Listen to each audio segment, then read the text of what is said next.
So ನೀವೆಲ್ಲರೂ regular ಆಗಿ ಬಂದು ಸೇರಿ ಇದಕ್ಕೆ ಟೈಮ್ ಅವಕಾಶ ಮಾಡಿಕೊಂಡು ದಿನನಿತ್ಯ ಜಾಯಿನ್ ಆಗ್ತಾ ಇದ್ದೀರಾ. So thank you very much, ಧನ್ಯವಾದಗಳು. ಈ ಒಂದು ಸಾಧನೆ ಇದೆಯಲ್ಲ ನಿಮ್ದು, ಅದು ಡೆಫಿನೆಟ್ ಆಗಿ ಭಗವಂತನ ಒಂದು ಕೃಪೆಗೆ ಅದು ಕ್ವಾಲಿಫೈ ಆಗತ್ತದು.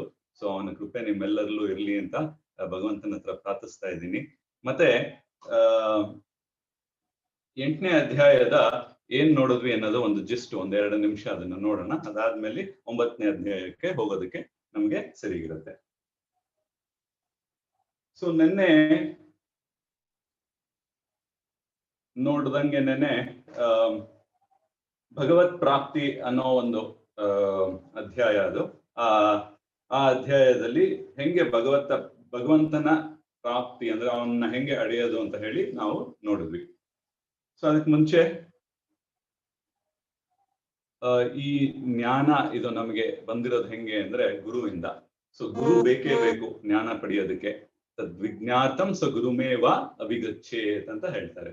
ಸೊ ಗುರುವಿನ ಗುಲಾಮನಾಗುವ ತನಕ ದೊರೆಯೋದನ್ನ ಮುಕುತಿ ಅಂತ ಹೇಳಿ ಎಲ್ಲಾರೂನು ಗುರುವಿನ ಸ್ಥಾನವನ್ನ ತುಂಬಾ ಚೆನ್ನಾಗಿ ವಿಶ್ಲೇಷವಾಗಿ ನಮಗೆ ತಿಳಿಸ್ತಾರೆ. ಸೊ ಆ ಒಂದು ಮನೋಭಾವನೆಯಲ್ಲಿ ನಮ್ಮ ಗುರು ಹಿಸ್ ಹೋಲಿನೆಸ್ ಜಯಪತಾಕ ಸ್ವಾಮಿ ಮಹಾರಾಜ್ ಮತ್ತು ಶ್ರೀಲ ಪ್ರಭುಪಾದ ಆ ಪರಂಪರೆ ಅವರಿಗೆ ನಮಸ್ಕಾರವನ್ನು ಸಲ್ಲಿಸ್ತಾ, ಮತ್ತೆ ಕೃಷ್ಣನಿಗೂ ನಮಸ್ಕಾರವನ್ನು ಸಲ್ಲಿಸ್ತಾ ಈ ಒಂದು ಸಣ್ಣ ಪ್ರಾರ್ಥನೆ.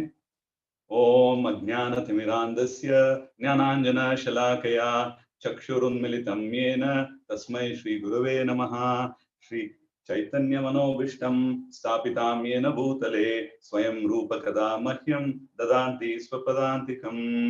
ನಮೋ ಓಂ ವಿಷ್ಣುಪಾದಾಯ ಕೃಷ್ಣಪ್ರೇಸ್ಥಾಯ ಭೂತಲೆ ಶ್ರೀಮತೆ ಭಕ್ತಿ ವೇದಾಂತ ಸ್ವಾಮಿ ನಿತಿ ನಾಮಿನೇ.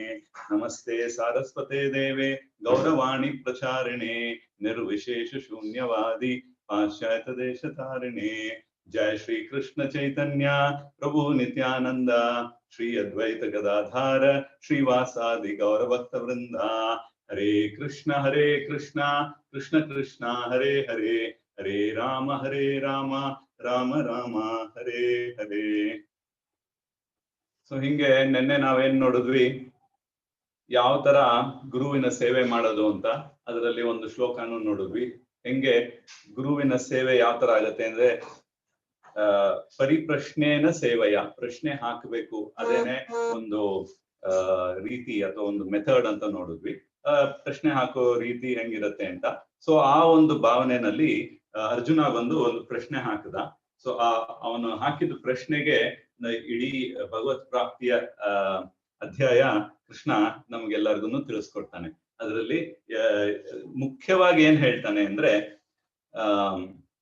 ಹೆಂಗೆ ನನ್ನ ಸ್ಮರಣೆ ನೀವು ಮಾಡಿದ್ರೆ ಅಂತಕಾಲದಲ್ಲಿ ಅವಾಗ ನನ್ನನ್ನ ಹೊಂದುತ್ತೀರಾ ನೀವು ಅಂತ. ಸೊ ಅದು ಅಂತಕಾಲೇಚ ಮಾಮೇವ ಸ್ಮರನ್ಮುಕ್ತ ಕಲೇವರಂ ಯತಿ ಪ್ರಾಯತಿ ಸದ್ಭಾವ ಸಮದ್ಭಾವಂ ಯಾತಿ ನಾಸ್ಯಾತ್ರ ಸಂಶಯ ಅಂತ ಹೇಳ್ದ. ಅದಾದ್ಮೇಲೆ ಇಮಿಡಿಯೇಟ್ ಆಗಿ ಇನ್ನೊಂದೇನ್ ಹೇಳ್ತಾನೆ ಅಂದ್ರೆ ಯಂ ವಾಪಿ ಸ್ಮರನ್ ಭಾವಂ ತ್ಯಜತ್ಯಂತೆ ಕಲೇವರಂ ತಂ ತಮೇವೈತಿ ಕೌಂತೆಯ ಸದಾ ತದ್ಭಾವ ಭಾವಿತಃ. ಅಂದ್ರೆ ನೀನು ಯಾವ ಒಂದು ಭಾವದಲ್ಲಿ ನೀನು ಅಂದ್ರೆ ಅಂತಕಾಲದಲ್ಲಿ ಪ್ರಾಣ ಹೋಗೋ ಟೈಮ್ ನಲ್ಲಿ ಏನನ್ನ ನೀನು ನೆನಪು ಮಾಡ್ಕೋತೀಯ, ಯಾವ ಭಾವದಲ್ಲಿ ಇರ್ತೀಯೋ ಆ ಒಂದು ಭಾವನ ನೀನು ಹೊಂದುತ್ತೀಯ ಅಂತ. ಸೊ ಅದಕ್ಕೆ ಕೆಲವು ಉದಾಹರಣೆಗಳೆಲ್ಲ ನೋಡಿದ್ವಿ. ಅದಾದ್ಮೇಲೆ ಈ 8ನೇ ಶ್ಲೋಕದಲ್ಲಿ ಏನು ಹೆಂಗೆ ಭೌತಿಕ ಜಗತ್ತು ಮತ್ತೆ ಈ ಇಡೀ ಸೃಷ್ಟಿ ಏನಿದೆ ಬ್ರಹ್ಮಾಂಡ, ಅದರಲ್ಲಿ ಯಾವುದೇ ಒಂದು ಲೋಕಕ್ಕೆ ಹೋದ್ರೂ ಅದು ಶಾಶ್ವತ ಅಲ್ಲ. ತಿರ್ಗಾ ನಾವು ವಾಪಸ್ ಈ ಭೂಲೋಕಕ್ಕೆ ಬರಲೇಬೇಕು ಅಂತ ಕೃಷ್ಣ ತಿಳಿಸ್ತಾನೆ. ಆ ಬ್ರಹ್ಮ ಭುವನಾಲೋಕ ಪುನರಾವರ್ತಿನೋ ಅರ್ಜುನ ಮಾಂ ಉಪೇತ್ಯ ತು ಕೌಂತೆಯ ಪುನರ್ಜನ್ಮನ ವಿದ್ಯತೆ ಅಂತ ಹೇಳಿ. ಸೊ ನನ್ನ ಹತ್ರ ಬಂದ್ರೆ ಮಾತ್ರ ನಿಮಗ್ ಪುನರ್ಜನ್ಮ ಇಲ್ಲ ಅಂತ. ಈ ನಮ್ಮ ಇಡೀ ಪ್ರಯತ್ನ ಏನು ಅಂದ್ರೆ ಈ ಭೌತಿಕ ಜಗತ್ತಿಂದ ಬಿಟ್ಟು ನಾವು ಹೆಂಗೆ ಮುಕ್ತಿ ಹೊಂದೋದು ಅಂತ. ಅಂದ್ರೆ ಮುಕ್ತಿ ಯಾವ್ದ್ರಿಂದ ಅಂದ್ರೆ ಈ ಜನ್ಮ ಮೃತ್ಯು ಜರ ವ್ಯಾಧಿ ಈ ತರ ಕೆಲವು ಪ್ರಾಬ್ಲಮ್ಸ್ ಇದೆಯಲ್ಲ, ತಾಪತ್ರಯಗಳು, ಇದರಿಂದ ಎಲ್ಲ ಮುಕ್ತಿ ಹೊಂದೋದು. ಅದಕ್ಕೆ ವೈಕುಂಠಕ್ಕೆ ಹೋದ್ರೆ ಅದು ಆವಾಗ ನಮಗೆ ಈ 4 ಇರೋದಿಲ್ಲ ಅಂತ. ಅದಕ್ಕೆ ಅದರ ಹೆಸರು ವೈಕುಂಠ ಅಂತ ಇರೋದು ಗೊತ್ತಾ. ಕುಂಠ ಅಂದ್ರೆ ತಾಪತ್ರಯ ಕಷ್ಟಗಳು, ವೈಕುಂಠ ಅಂದ್ರೆ ವಿತೌಟ್ ವರೀಸ್ ಅಥವಾ ಏನು ತಾಪತ್ರಯ ಇದು ಎಲ್ಲ ಇಲ್ದಿರ ಇರೋ ಒಂದು ಜಾಗ. ಸೊ ಅದಕ್ಕೆ ಅದನ್ನ ವೈಕುಂಠ ಅಂತ ಕರೀತಾರೆ. ಅದರಲ್ಲಿ ಈ ಭೌತಿಕ ಜಗತ್ತಿನಲ್ಲಿ ಇರತಕ್ಕಂತ ತಾಪತ್ರಯ ಎಲ್ಲಾನು ಯಾವುದು ಇರೋದಿಲ್ಲ ಅಲ್ಲಿ. ಸೊ ಆ ತರ ಕೃಷ್ಣ ನಮಗೆ ಇದನ್ನೆಲ್ಲ ತಿಳಿಸಿದ ಮೇಲೆ ಏನಾಗತ್ತೆ ಅಂದ್ರೆ ನೆಕ್ಸ್ಟ್ ಚಾಪ್ಟರ್ ಇವತ್ತಿಂದ 9ನೇ ಅಧ್ಯಾಯವನ್ನ ನಾವು ನೋಡೋಣ. ಸೊ ಇದರಲ್ಲಿ ಕೃಷ್ಣ ಮೊದಲನೇ ಶ್ಲೋಕದಲ್ಲಿ ಹೇಳ್ತಾನೆ, ಇದ್ರದ್ದು ಅಫ್ಕೋರ್ಸ್ ಈ ಚಾಪ್ಟರ್ ಇನ್ ಟೈಟಲ್ ಬಂದು ರಾಜ ವಿದ್ಯಾ ರಾಜಗುಹ್ಯಂ. ಅಂದ್ರೆ ಇದು ಇದರಲ್ಲಿ ಏನು ನಮಗೆ ತಿಳಿಸ್ತಾನೆ ಇವಾಗ ಅದು ಮೋಸ್ಟ್ ಸೀಕ್ರೆಟಿವ್, ಅಂದ್ರೆ ರಾಜಗುಹ್ಯ. ಅದು ಅಂದ್ರೆ ಅದು ತುಂಬಾ ಪರಮ ಗುಹ್ಯವಾದ ಒಂದು ಸಂಗತಿಯನ್ನ ಅವನು ಹೇಳ್ತಾ ಇದ್ದಾನೆ. ಸೊ ಇದು ಏನು ಅಂತ ನೋಡೋಣ. ಓಕೆ, ಸೊ ಮೊದಲನೇ ಶ್ಲೋಕ ಶ್ರೀ ಭಗವಾನುವಾಚ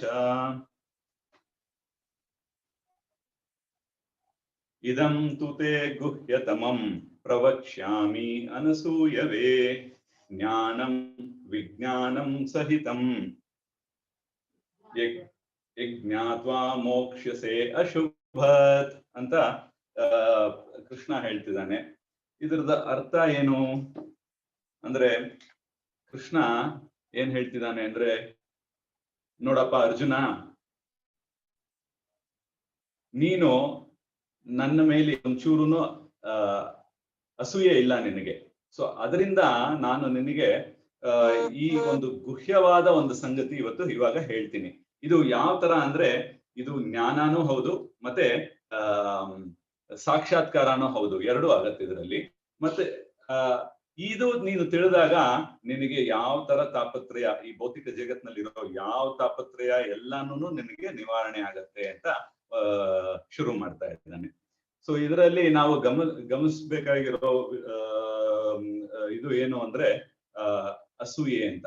ಸೊ ಯಾಕೆಂದ್ರೆ ಕೃಷ್ಣ ಸ್ಪಷ್ಟವಾಗಿ ತಿಳಿಸ್ತಾ ಇದ್ದಾನೆ, ನೋಡು ನಿನಗೆ ನನ್ನ ಮೇಲೆ ಯಾವ ತರಾನು ಅಸೂಯೆ ಇಲ್ಲ, ಅದರಿಂದ ನಾನು ನಿನಗೆ ಈ ಜ್ಞಾನವನ್ನು ನಿನಗೆ ನೀಡ್ತೀನಿ ಅಂತ.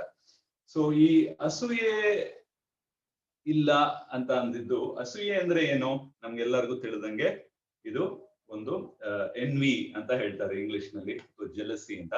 ಸೊ ಈ ಅಸೂಯೆ ಇಲ್ದಿರ ಇರೋದು ಅಂದ್ರೆ ಇದರ ನಮಗೆ ಆಶ್ಚರ್ಯ ಆಗತ್ತೆ, ಕೃಷ್ಣನ ಮೇಲೆ ನಾವೇನಕ್ಕೆ ಅಸೂಯೆ ಪಡಬೇಕು ಅಂತ. ಬಟ್ ಆದ್ರೆ ಈ ಭೌತಿಕ ಜಗತ್ತಿನ ಪ್ರವೃತ್ತಿ ಇದೆಯಲ್ಲ, ಇದು ಇದರಲ್ಲಿ ಸಾಮಾನ್ಯಕ್ಕೆ ಮನುಷ್ಯ ಜನ್ಮ ಬಂದ್ಮೇಲೆ ಅಸೂಯೆ ಅನ್ನೋದು ಎಲ್ಲಾ ಜೀವಾತ್ಮಕ್ಕೂ ಇರುತ್ತೆ, ಎಲ್ಲಾ ಜೀವಿಗೂ ಇರುತ್ತೆ.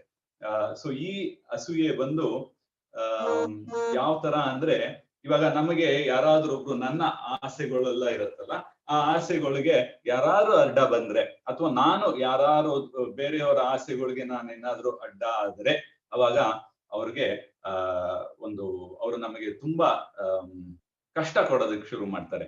ಸೊ ಈ ಕಷ್ಟನ ನಾವು ಅಸೂಯೆ ಅಂತ ಹೇಳ್ಬೋದು.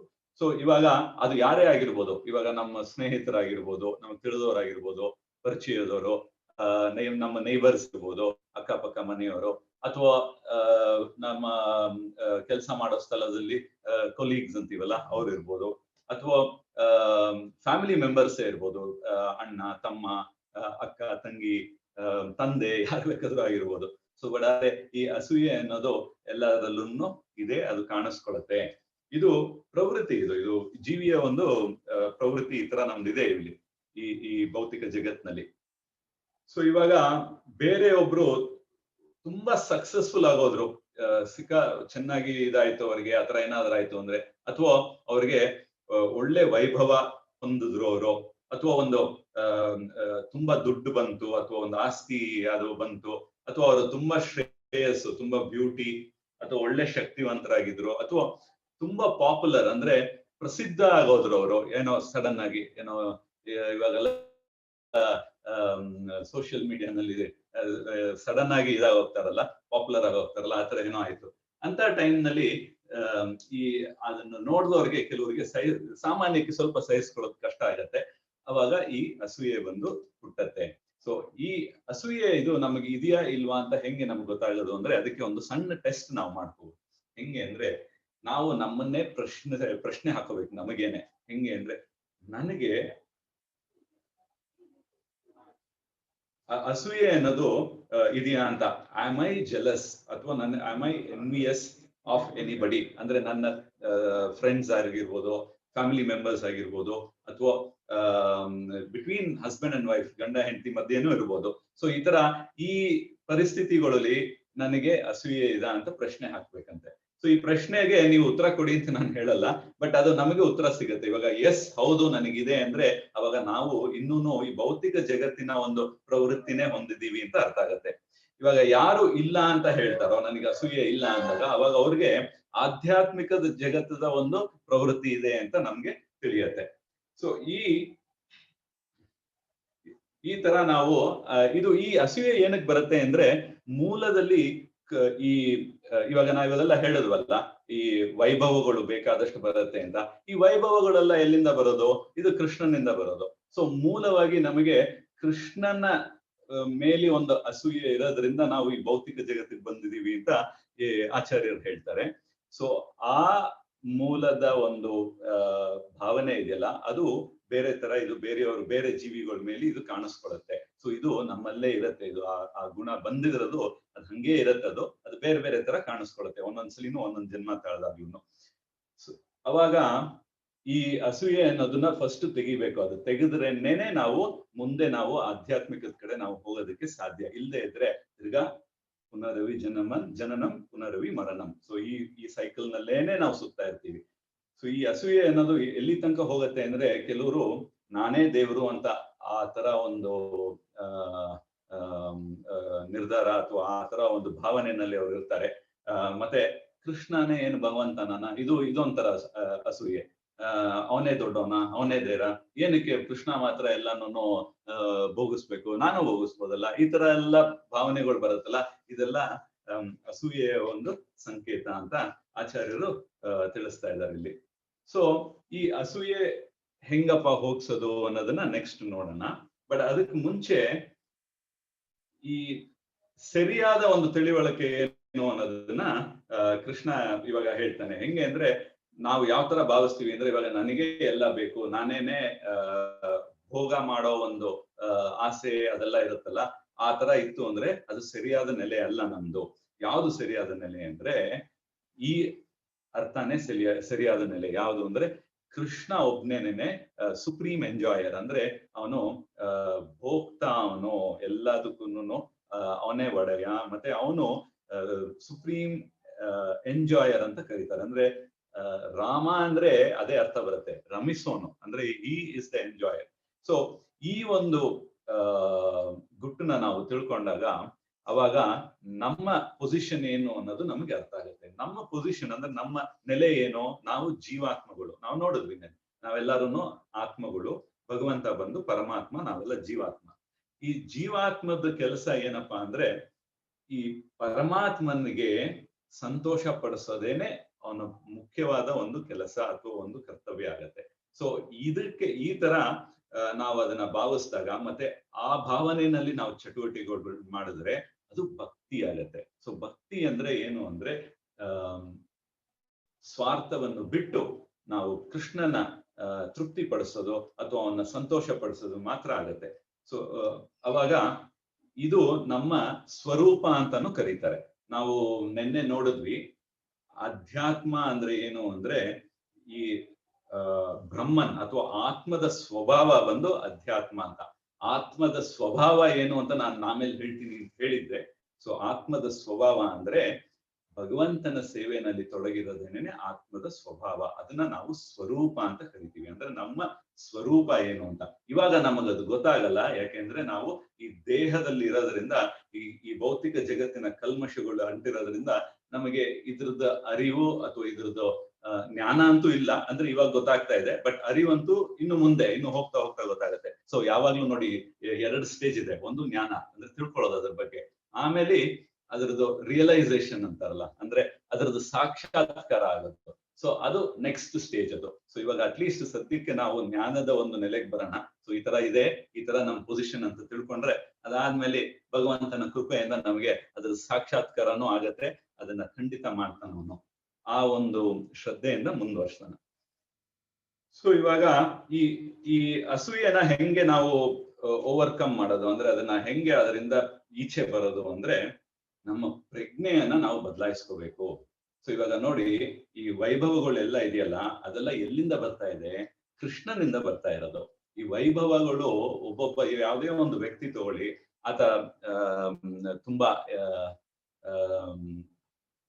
ಹಣವಂತನಾಗಿರ್ಬೋದು, ಅಥವಾ ಅವನು ತುಂಬಾ ಶ್ರೇಯ ಹೊಂದಿರ್ಬೋದು, ಅಂದ್ರೆ ನೋಡೋದಕ್ಕೆ ತುಂಬಾ ಚೆನ್ನಾಗಿರ್ಬೋದು, ಅಥವಾ ತುಂಬಾ ಪಾಪ್ಯುಲರ್ ಆಗಿರ್ಬೋದು ಅವರು, ಅಥವಾ ಒಳ್ಳೆ ಶಕ್ತಿ ಇರ್ಬೋದು, ಅಥವಾ ಒಳ್ಳೆ ಯುಕ್ತಿ ಇರ್ಬೋದು, ಬುದ್ಧಿವಂತನಾಗಿರ್ಬೋದು. ಈ ತರ ಕೆಲವು ವೈಭವಗಳು ಏನಿದೆಯೋ ಅದೆಲ್ಲಾನು ಭಗವಂತನಲ್ಲಿ ಪರಿಪೂರ್ಣವಾಗಿದೆ. ಸೊ ಆ ಪರಿಪೂರ್ಣತೆ ಭಗವಂತನಲ್ಲಿರೋದು, ಅದರದ್ದು ಅದಕ್ಕಿಂತ ಜಾಸ್ತಿ ಯಾರ ಹತ್ರನೂ ಇಲ್ಲ ಅಂತ ಆಚಾರ್ಯರು ಹೇಳ್ತಾರೆ, ನಮ್ಮ ಶಾಸ್ತ್ರಗಳು ಹೇಳುತ್ತೆ. ಇವಾಗ ಈ ನಾವೆಲ್ಲರೂ ಭಗವಂತನ ಒಂದು ಅಂಶ. ಸೊ ಅದರಲ್ಲಿ ಈ ವೈಭವಗಳು ನಮ್ಗೆಲ್ಲ ಒಂದೊಂದು ಅಂಶದಲ್ಲಿದೆ. ಇವಾಗ ಭಗವಂತನಿಗೆ 100% ಇದ್ರೆ ನಮ್ಗೆ ಅಟ್ಲೀಸ್ಟ್ ಒಂದು 0.0001 ಆತರ ಏನೋ ಒಂದು ಪರ್ಸೆಂಟೇಜ್ ಇರುತ್ತೆ, ಒಂದು ಸಣ್ಣ ಅಂಶದಲ್ಲಿ ಇರ್ಬೋದು. ಬಟ್ ಆದ್ರೆ ಇದೆ, ಅದನ್ನ ಹೇಳೋದು. ಸೊ ಈ ತರ ಎಲ್ಲಾರ್ಗೂ ಕೊಟ್ಟಿರ್ತಾನೆ. ಬಟ್ ಆದ್ರೆ ಯಾರಿಗೆ ಎಷ್ಟು ಕೊಡೋದು, ಇದು ಬೈ ಚಾನ್ಸ್ ಅಲ್ಲ. ಇದು ಸುಮ್ಮನೆ ಏನೋ ಇವ್ರಿಗೆ ಇಷ್ಟು ಬಂತು ಅವ್ರಿಗೆ ಅಷ್ಟು ಬಂತು ಆತರ ಅಲ್ಲ.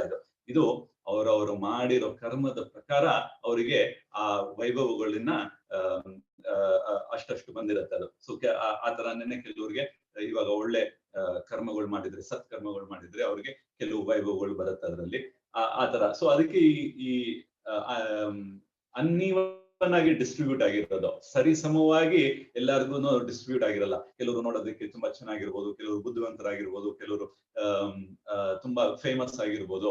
ಈ ತರ ಎಲ್ಲ ನಾವು ವೇರಿಯೇಷನ್ಸ್ ಅಂತೀವಲ್ಲ, ಇದನ್ನ ನಾವು ನೋಡ್ಬೋದು. ನಾವು ನೋಡ್ತಾ ಇದೀವಿ, ಅದನ್ನ ನಾವು ಈ ತರ ಅರ್ಥ ಮಾಡ್ಕೋಬೇಕು.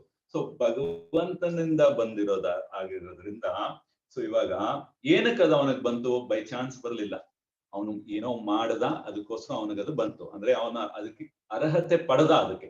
ಸೊ ಅದರಿಂದ ಅವನಿಗೆ ಬಂತು. ಯಾಕೆಂದ್ರೆ ಭಗವಂತ ಸುಮ್ನೆ ಕೊಡೋದಿಲ್ಲ, ಅದರಲ್ಲಿ ಏನೋ ಇದೆ. ಈ ಕ್ವಾಲಿಫೈಡ್ ಹಿಮ್ಸೆಲ್ಫ್. ಇವಾಗ ಟೀಚರ್ ಅಂದ್ರೆ ಒಂದು 5 ಆನ್ಸರ್ ಸರಿಯಾಗಿ ಬರೋದಕ್ಕೆ ಮಾತ್ರನೇ 5 ಮಾರ್ಕ್ ಅದಕ್ಕೆ ಕ್ವೆಶ್ಚನ್ ಮಾರ್ಕ್ ಕೊಡೋದು. ಇಲ್ಲದ್ರೆ ಕೊಡೋದಿಲ್ಲ, 0 ಕೊಡ್ಬೋದು, ಅಥವಾ ಅರ್ಧ ಕೊಟ್ಟಿದ್ದು 1 ಮಾರ್ಕ್ ಕೊಡ್ಬೋದು, 2 ಮಾರ್ಕ್. ಸೊ ಈ ಒಂದು ಶ್ರದ್ಧೆ, ಒಂದು ನಂಬಿಕೆ ಟೀಚರ್ ಮೇಲೆ ಇರುತ್ತಲ್ಲ, ಅದೇ ತರನೇ ನಾವು ಭಗವಂತನ ಮೇಲೆ ಈ ಶ್ರದ್ಧೆ ಮತ್ತೆ ಈ ನಂಬಿಕೆನ ಇಡಬೇಕು. ಅದೇ ಅವಾಗ ನಮ್ಗೆ ಅರ್ಥ ಆಗತ್ತೆ, ಓ ಭಗವಂತ ತಪ್ಪು ಮಾಡೋದಕ್ಕೆ ಚಾನ್ಸ್ ಇಲ್ಲ, ಈತ ನನಗೆ ಕೊಟ್ಟಿದ್ದಾನೆ ಅಂದ್ರೆ ಇವನು ಹಿಂದೆ ಏನೋ ಒಳ್ಳೆ ಕೆಲಸ ಮಾಡಿದ್ದಾನೆ, ಅದಕ್ಕೆ ಇದನ್ನ ಕೊಟ್ಟಿರೋದು. ಇವಾಗ ಅದನ್ನ ದುರುಪಯೋಗ ಆಗ್ತಿರ್ಬೋದೇ ಹೊತ್ತು, ಬಟ್ ಆದ್ರೆ ಅದು ಅವನಿಗೆ ಅರ್ಹತೆ ಇತ್ತು, ಕೊಟ್ರು. ಅದನ್ನ ಇಟ್ಕೊಂಡು ಅವ್ನ ಏನ್ ಮಾಡ್ದ ಅನ್ನೋದು ಅದು ಮುಂದಿನ ಕತೆ.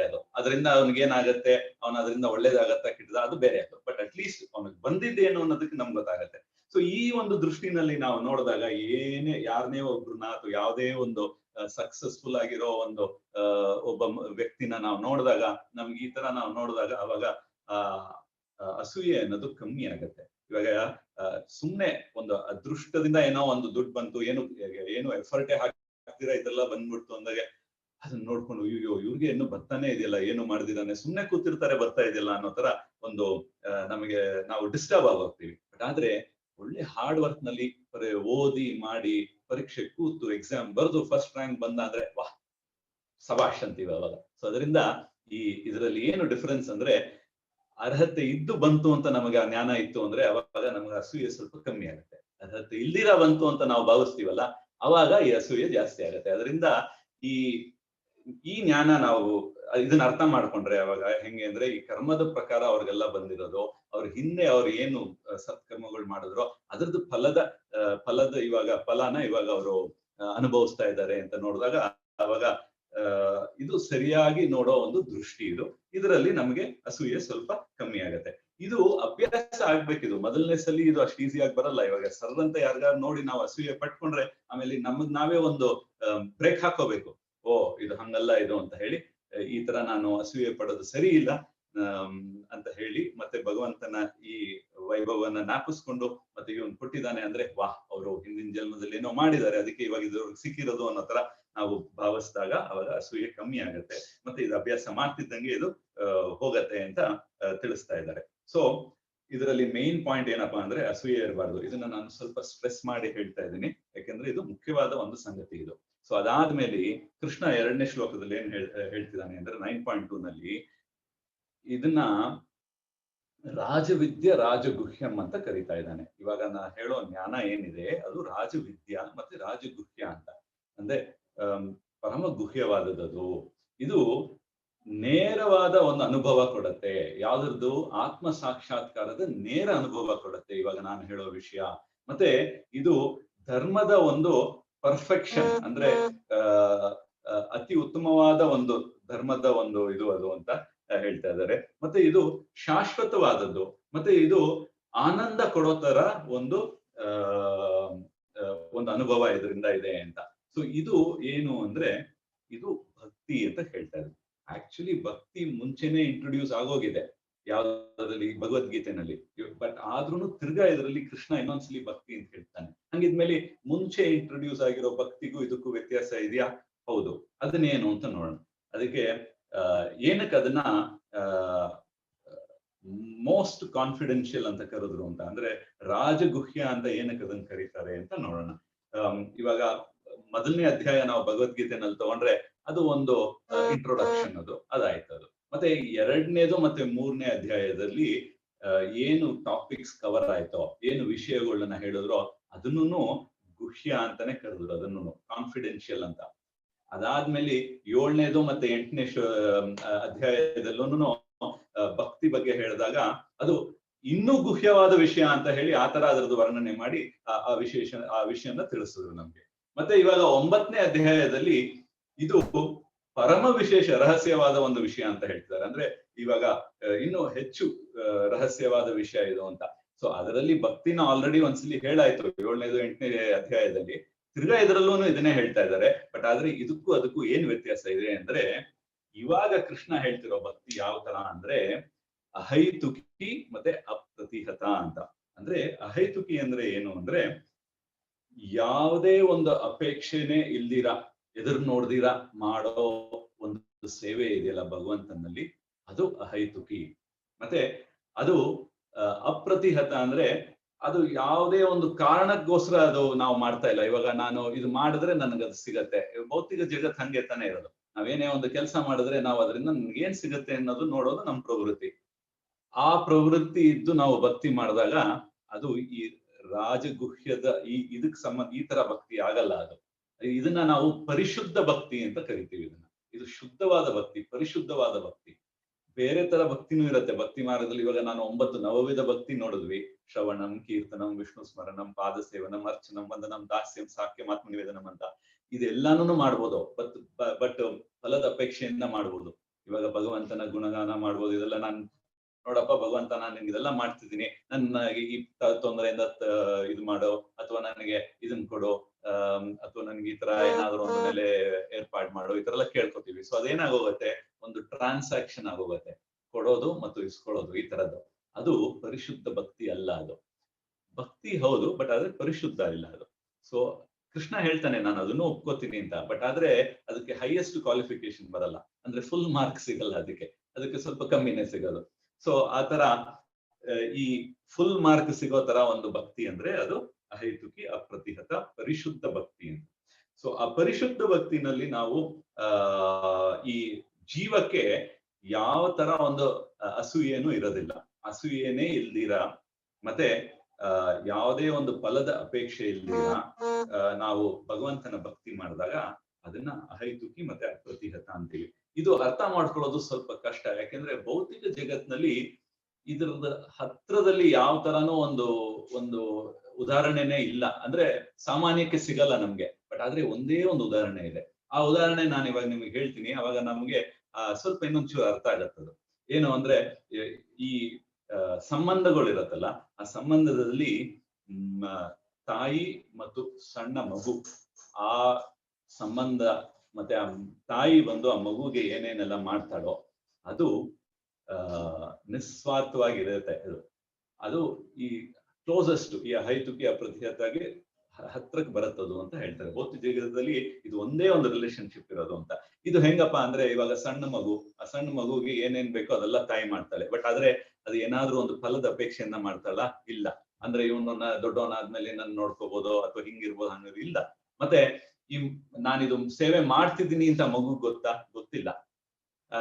ಅಟ್ಲೀಸ್ಟ್ ಮಾಡಿದೆ ಅಮ್ಮ ಅಂತ ಅನ್ನೋ ತರ ಇಲ್ಲ. ಯಾಕೆಂದ್ರೆ ಆ ಮಗುಗೇನು ನೆನಪಿರಲ್ಲ, ಅದು ಸಣ್ಣ ಇದು ಮಗು ಅಲ್ಲ, ಅದಕ್ಕೇನು ಗೊತ್ತಿಲ್ಲ, ಅದಕ್ಕೆ ಯಾರು ಮಾಡ್ತಿದ್ದಾರೆ ಅಂದ್ರೆ ಏನ್ ಆಗ್ತಿದೆ ಅನ್ನೋದು ಗೊತ್ತಿಲ್ಲ, ಅದು ಸೇವೆ ಮಾಡ್ತಿದ್ದಾರೆ ಅನ್ನೋ ಪರಿಜ್ಞಾನನೇ ಇರೋದಿಲ್ಲ. ಆದ್ರೂ ಅವ್ರು ಮಾಡ್ತಾರೆ. ಮತ್ತೆ ಅಕ್ಕಪಕ್ಕದವ್ರು ನೋಡ್ತಾ ಇದ್ದಾರೆ ಅಂತ ಮಾಡ್ತಾರ? ಇಲ್ಲ. ಮನೆಯಲ್ಲಿ ಯಾರು ಇಲ್ಲದೆ ಇರುವಾಗ್ಲೂ ಮಾಡ್ತಾರೆ. ಸೊ ಇದನ್ನ ಈ ಒಂದು ಸೇವೆ ಅಥವಾ ರಿಲೇಶನ್ಶಿಪ್ ಇದೆಯಲ್ಲ, ಯಾವ ಭಾವನೆಯಲ್ಲಿ ತಾಯಿ ಬಂದು ಆ ಮಗುನ ನೋಡ್ಕೋತಾಳೆ, ಆ ಭಾವ ನಾವು ಭಗವಂತನಲ್ಲಿ ಇಟ್ರೆ ಅದನ್ನ ಆವಾಗ ಅದು ಅಹೈತುಕಿ ಅಪ್ರತಿಹತದ ಒಂದು ನೆಲೆಗೆ ಒಂದ್ ನೆಲೆಗೆ ಹೋಗೋ ತರ ನಾವು ಅದನ್ನ ಅರ್ಥ ಮಾಡ್ಕೋಬಹುದು. ಸೊ ಈ ತರ ಕೃಷ್ಣ ಈ ಒಂದು ರಾಜಗುಹ್ಯವಾದ ಒಂದು ಒಂದು ಒಂದು ವಿಷಯವನ್ನ ತಿಳಿಸ್ತಾ. ಸೊ ಇವಾಗ ಈ ಭಕ್ತಿನ ನಾವು ಯಾವ ತರ ಮಾಡ್ಬೇಕು, ಇನ್ನೂ ಅಲ್ಲಿ ಮುಗಿಲಿಲ್ಲ. ಅಲ್ಲಿ ಪದದ ಅಪೇಕ್ಷೆ ಇರಬಾರ್ದು, ಅದೆಲ್ಲ ಆಯ್ತು. ಸೊ ಇದು ಒಂದು ಮಟ್ಟಕ್ಕೆ ನಮಗೆ ಸ್ವಲ್ಪ ಅರ್ಥ ಆಗ್ತಾ ಇದೆ ಇವಾಗ. ಇದು ಭಗವಂತನಿಗೂ ನನಗೂ ಇರೋದು ಒಂದು ಟ್ರಾನ್ಸಾಕ್ಷನ್ ಅಲ್ಲ. ಅದ್ರಲ್ಲಿ ನಾನು ಇದೆಲ್ಲ ಮಾಡ್ತೀನಿ, ನೀನ್ ನನಗೆ ಕೊಡು, ನಾನ್ ನಿನಗೆ 108 ನಮಸ್ಕಾರ ಹಾಕ್ತೀನಿ, ನನಗೆ ಇದನ್ನೆಲ್ಲ ನಿವಾರಣೆ ಮಾಡಿಸು, ಅಥವಾ ನಿನ್ನ ರಾಮ ಜಯ ಬರೀತೀನಿ ನಾನು ಕೂತ್ಕೊಂಡು, ಅದು ಎಲ್ಲ ಭಕ್ತಿನೇನೆ. ಬಟ್ ಆದ್ರೆ ಅದರಲ್ಲಿ ಫಲದ ಅಪೇಕ್ಷೆ ಇರುತ್ತೆ. ಅವ್ರೇನಾದ್ರೂ ಒಂದು ಭಾವಿಸ್ಕೊಂಡು ಆ ಭಾವನೆ ನನಗೆ ಇದು ಬೇಕು ಅನ್ನೋ ಒಂದು ಮನೋಭಾವನೆಯಲ್ಲಿ ಮಾಡಿದ್ರೆ ಅವಾಗ ಅದು ಸ್ವಲ್ಪ ಕಮ್ಮಿ ಸ್ಟ್ಯಾಂಡರ್ಡ್ ಇಂದ ಭಕ್ತಿ ಆಗೋಗುತ್ತೆ. ಅದು ಅಹೈತುಕಿ ಅಪ್ರತಿಹತ ಆಗೋದಿಲ್ಲ, ಅದು ಅಷ್ಟೇನೆ. ಸೊ ಇದನ್ನ ಮಾಡುವಾಗ ನೆಕ್ಸ್ಟ್ ಏನ್ ಹೇಳ್ತಾನೆ ಅಂದ್ರೆ ಶ್ರದ್ಧೆ ಇರಬೇಕು ಅಂತ 9.3 ನಲ್ಲಿ. ಯಾವ ತರ ಅಂದ್ರೆ ಈ ಶ್ರದ್ಧೆ ಇಲ್ಲದೆ ಇದ್ರೆ ಏನಾಗತ್ತೆ ಅಂದ್ರೆ ಅದರಿಂದ ಏನು ಫಲ ಇಲ್ಲ. ಅಂದ್ರೆ ನಮ್ಮ ಭಗವಂತನ ಮೇಲೆ ನಮಗೆ ಶ್ರದ್ಧೆ ಇರಬೇಕು, ಅಂದ್ರೆ ಫೇತ್ ಇರಬೇಕು. ಆ ಶ್ರದ್ಧೆಯಿಂದ ನಾವು ಮಾಡುವಾಗ ಇದು ಇನ್ನು ಆ ಭಕ್ತಿಗೆ ಇನ್ನು ಪರಿಪೂರ್ಣತೆ ಇರುತ್ತೆ. ಇಲ್ಲದಿದ್ರೆ ಇಲ್ಲ. ಇಲ್ಲದಿದ್ರೆ ಏನಾಗತ್ತೆ ಅಂದ್ರೆ ತಿರ್ಗಾ ನಾವು ಭೌತಿಕ ಜಗತ್ತಿನಲ್ಲೇನೇನೆ ಇರ್ತೀವಿ, ನನ್ನ ಹತ್ರ ನೀನು ಬರಕ್ಕಾಗಲ್ಲ ಅಂತ ಕೃಷ್ಣ ಹೇಳ್ತಾನೆ. ಸೊ ಇದಿಷ್ಟು ಈ 3 ಶ್ಲೋಕಗಳಲ್ಲಿ ಹೇಳ್ತಾ ನೆಕ್ಸ್ಟ್ 4, 5, 6 ಮತ್ತೆ 7ನೇ ಶ್ಲೋಕದಲ್ಲಿ ಕೃಷ್ಣ ಅವನ ಪೊಸಿಷನ್ ಅಥವಾ ಅವನ ನೆಲೆ ಯಾವ ತರ ಅವನು ಇದಾನೆ ಅಥವಾ ಯಾವ ತರ ಅವನ್ನ ನಾವು ನೋಡ್ಬೇಕು ಅನ್ನೋದನ್ನ ತಿಳಿಸ್ತಾನೆ. ಸೊ ಹೆಂಗೆ ಅಂದ್ರೆ ಇದರಲ್ಲಿ ಕೃಷ್ಣ ಯಾವ ತರ ಹೇಳ್ತಾನೆ ಅಂದ್ರೆ ಮಯಾ ತಥಂ ಇದಂ ಸರ್ವಂ ಜಗತ್ ಅವ್ಯಕ್ತ ಮೂರ್ತಿನಾಂ ಮತ್ಸ್ಥಾನಿ ಸರ್ವಭೂತಾನಿ ನ ಚಾಹಂ ತು ಸ್ವೇ ಅವಸ್ಥಿತಃ. ಅಂದ್ರೆ ನಾನು ಈ ಅಪ್ರಕಟ ಅಥವಾ ಅವ್ಯಕ್ತವಾದ ಒಂದು ರೂಪದಲ್ಲಿ ಎಲ್ಲಾ ಕಡೆನೂ ನಾನಿದ್ದೀನಿ. ಎಲ್ಲಾ ಕಡೆ ಅಂದ್ರೆ ಇಡೀ ಬ್ರಹ್ಮಾಂಡದಲ್ಲಿ ನಾನಿದ್ದೀನಿ ಅಂತ ಹೇಳ್ತಾ ಇದ್ದೇನೆ. ಮತ್ತೆ ಎಲ್ಲ ಸೃಷ್ಟಿ, ಎಲ್ಲ ಜೀವಿಗಳೂನು ನನ್ನಲ್ಲಿ ಇದ್ದಾರೆ. ನನ್ನಲ್ಲಿ ಅಂದ್ರೆ ಈ ಅವ್ಯಕ್ತವಾದ ಒಂದು ರೂಪ ಇದೆಯಲ್ಲ ಅದರಲ್ಲಿ ಎಲ್ಲರೂ ಇದ್ದಾರೆ.